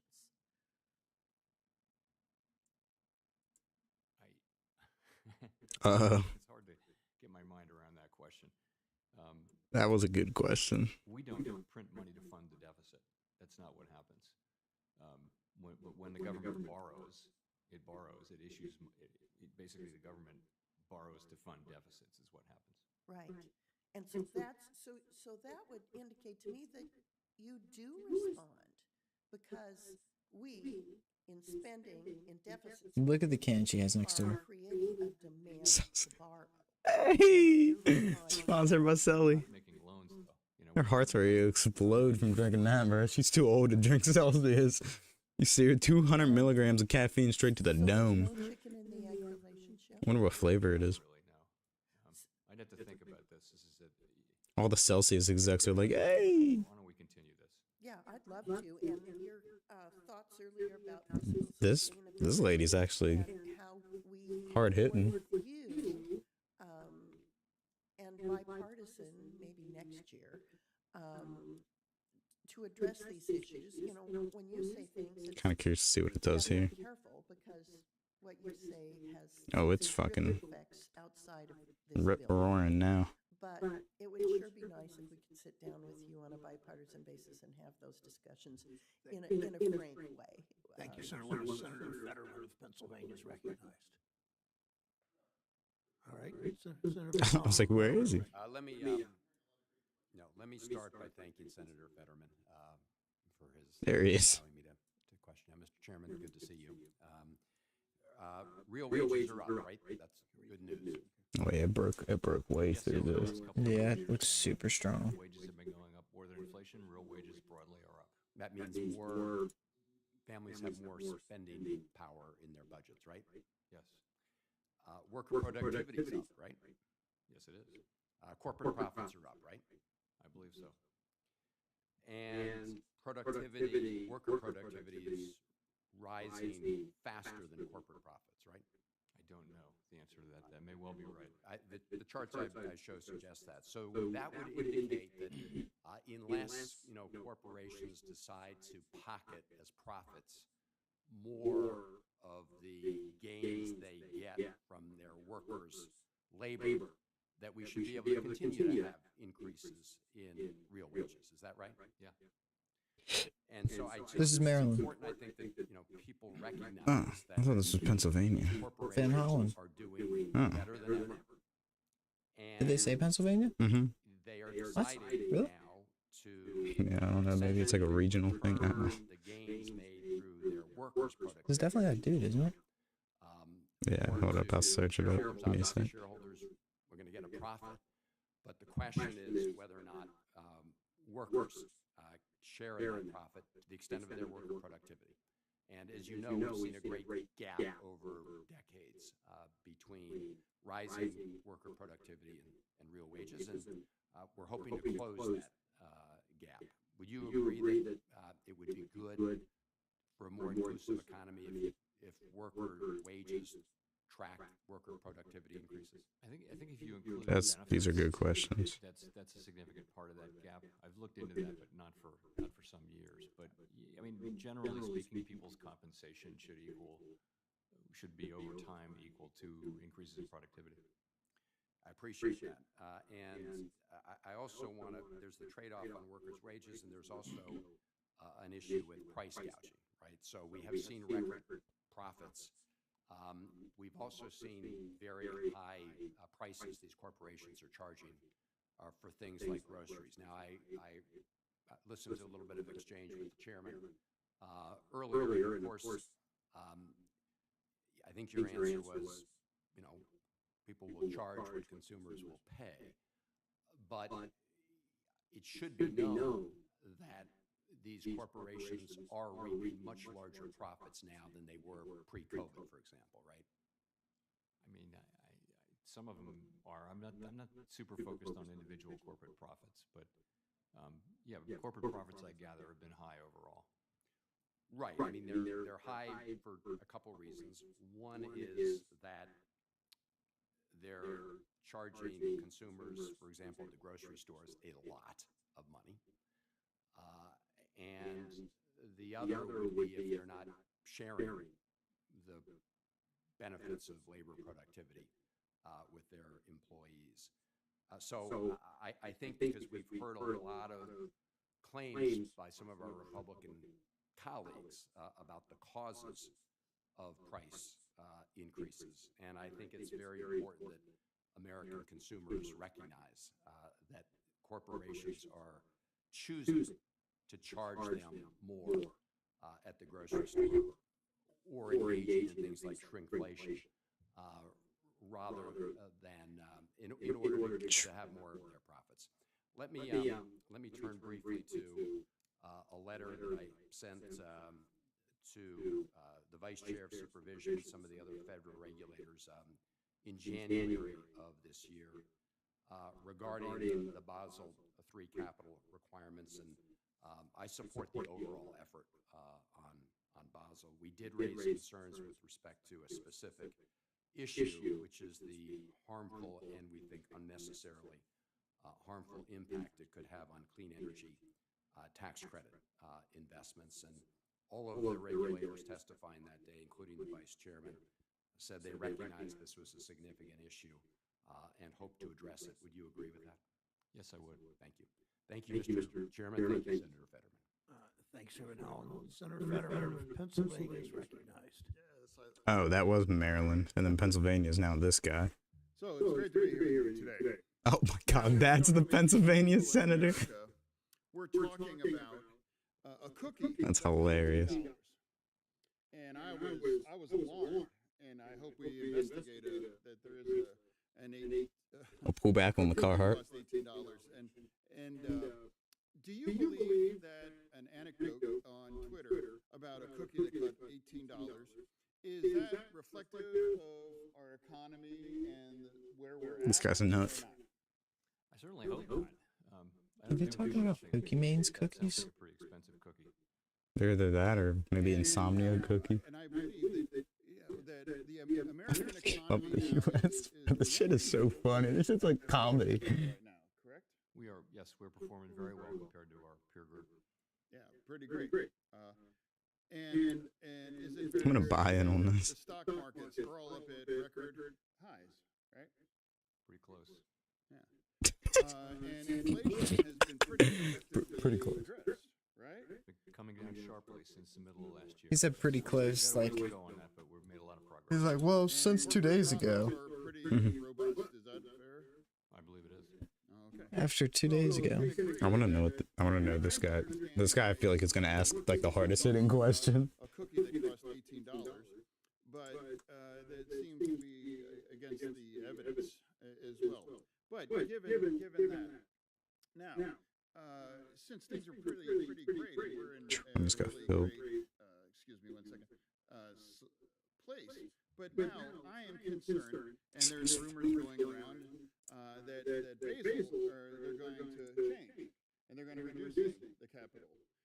And Bro, this guy is crazy looking. Who did Pennsylvania elect, bro? And also, I want the record to reflect on you're much smarter than You think this guy owns a motorcycle? I'm concerned that things are in a really great place right now. We can all agree on Like a high handlebar motorcycle? Look at the tattoo he had to black out. I wouldn't want to have Oh Jesus! what happened I wonder what that said. SVB. And I just wanted to get your take on that. Is Sure. So U.S. banks are well capitalized, and generally speaking, they're quite well capitalized. And we're not talking about reducing current capital levels at all. Really, in the Basel III endgame, capital may well go up. And what we're talking about is whether the proposal that was put out The by endgame. regulatory agencies, including the Fed, and which has now been the subject of quite a lot of comment, whether, what changes will be appropriate to that. That's what we're talking about. We're not talking about reducing existing. But I won't back. okay. Well, and then I actually want to play off of a comment made by my colleague from Tennessee, and I actually agreed with him. And he's concerned about the deficit, about it's $1 trillion Oh, there goes the light. $100 days. So now, if the federal government had added $3.5 trillion to the deficit by extending the Trump tax cuts, would that increase or decrease do it. inflation? So I'm going to fall back on our long-time reluctance to comment on fiscal policy. We take your fiscal policy decisions, whatever. Oh my God, he's reluctant. As they are, and we conduct our policy. Answer the question. Inflation, but we don't score inflation. CBO I'll end today on break even if this doesn't go through. It's not something we do because I'm fine with it. we're an independent agency, and that requires us to stay the heck out of politics. So I don't want to put you on the spot, but would those kind of tax cuts think that help? It started off as a good question. Inflation or inflame inflation? I don't know what the effects would be on inflation. I do know, broadly speaking, we need to get to a place where revenues and spending are better aligned, and I think everybody knows that. And I think we used to talk about this a lot 10 years ago. We're not talking about it so much anymore. That's understandable. The pandemic was a special thing, but I do think it would be great. Okay, pandemic, blah, blah, blah. Well, in my, I have about 30 seconds left, and I just want to go on the record. I think you've done a really great job. And I think our economy, and I do agree that it is the envy of the world as well. And I'm confused that more people are talking about cookies or McDonald's meals and those kinds You're the only one talking about cookies, Baron. Stop talking about them damn cookies. And I just want to thank you for your service. Thank you, sir. Mr. Chairman. Thank you for your service. That's the last question. And thanks for your generosity and yield to colleagues who got here before, whom you got here before, if I said that right. Thank you, Mr. Chair Powell, for joining us today. Every 6 months and sometimes more often, I look forward to working with you. Continue to work with you to strengthen our economy. Senators who wish to submit questions for the hearing record are due That's good, wasn't it? today, Yep. March 14th. To Chair Powell, please submit response to those questions. That could have been a fucking lunker. 45 days from the day you receive them. I just didn't want to. I didn't want to go back into drawdown after that. Yeah. Probably is gonna go up. Oh, it's over. Finally. Yeah, that was a long meeting. Yeah. This website's crazy too. It said that was 40 minutes. That was not 40 minutes. Definitely was not 40 minutes. What the fuck? They started at 10 or what? 10:30? That's at least an hour and a half. I guess we can be done. I'm not gonna. Yeah.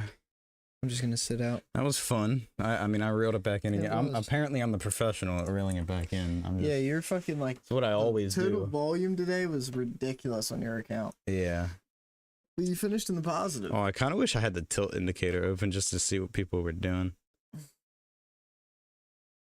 People are long NASDAQ right now. Yeah, it was a. I actually want to look at it. Look at that. What's the top? Oh no, this is like days. So this was that one day where I lost the max. That's crazy. You brought it back a lot. This is my daily balance. Oh no, this is just again. It still isn't updated. Yeah. It'll take like a day, I believe. 23 trades today. Yeah, that's crazy. Yeah, every time I looked over, you were trading. Yeah, I had to reel it back in. I mean, I had some hard hitters, but I didn't want them to flip on drawdown on me. I just wanted to kind of get out of them. Mm-hmm. And I mean, I reeled it back in. Yeah. Oh. That one, the last one, if he stopped talking about cookies. Yeah, you could have started talking about stuff again. Like this, like the candle that caused this to be green. If you started talking about that again, then yeah that would have been a max out. Yeah, it would have been. That would have been from negative 700 to max out to plus 15. That would have been crazy. All right, well, it was a good day. It was a good day. Kinda. Yeah. I mean, negative 200. Not breaking the bank. Happens. Yeah, not breaking the bank. That's fine. I reeled it back in, so that's also fun. But yeah, we'll catch you all on Sunday. Yeah, Sunday open. Yeah, we'll do a Sunday open. We'll catch you all on Sunday. Yeah, happy trading, fellas.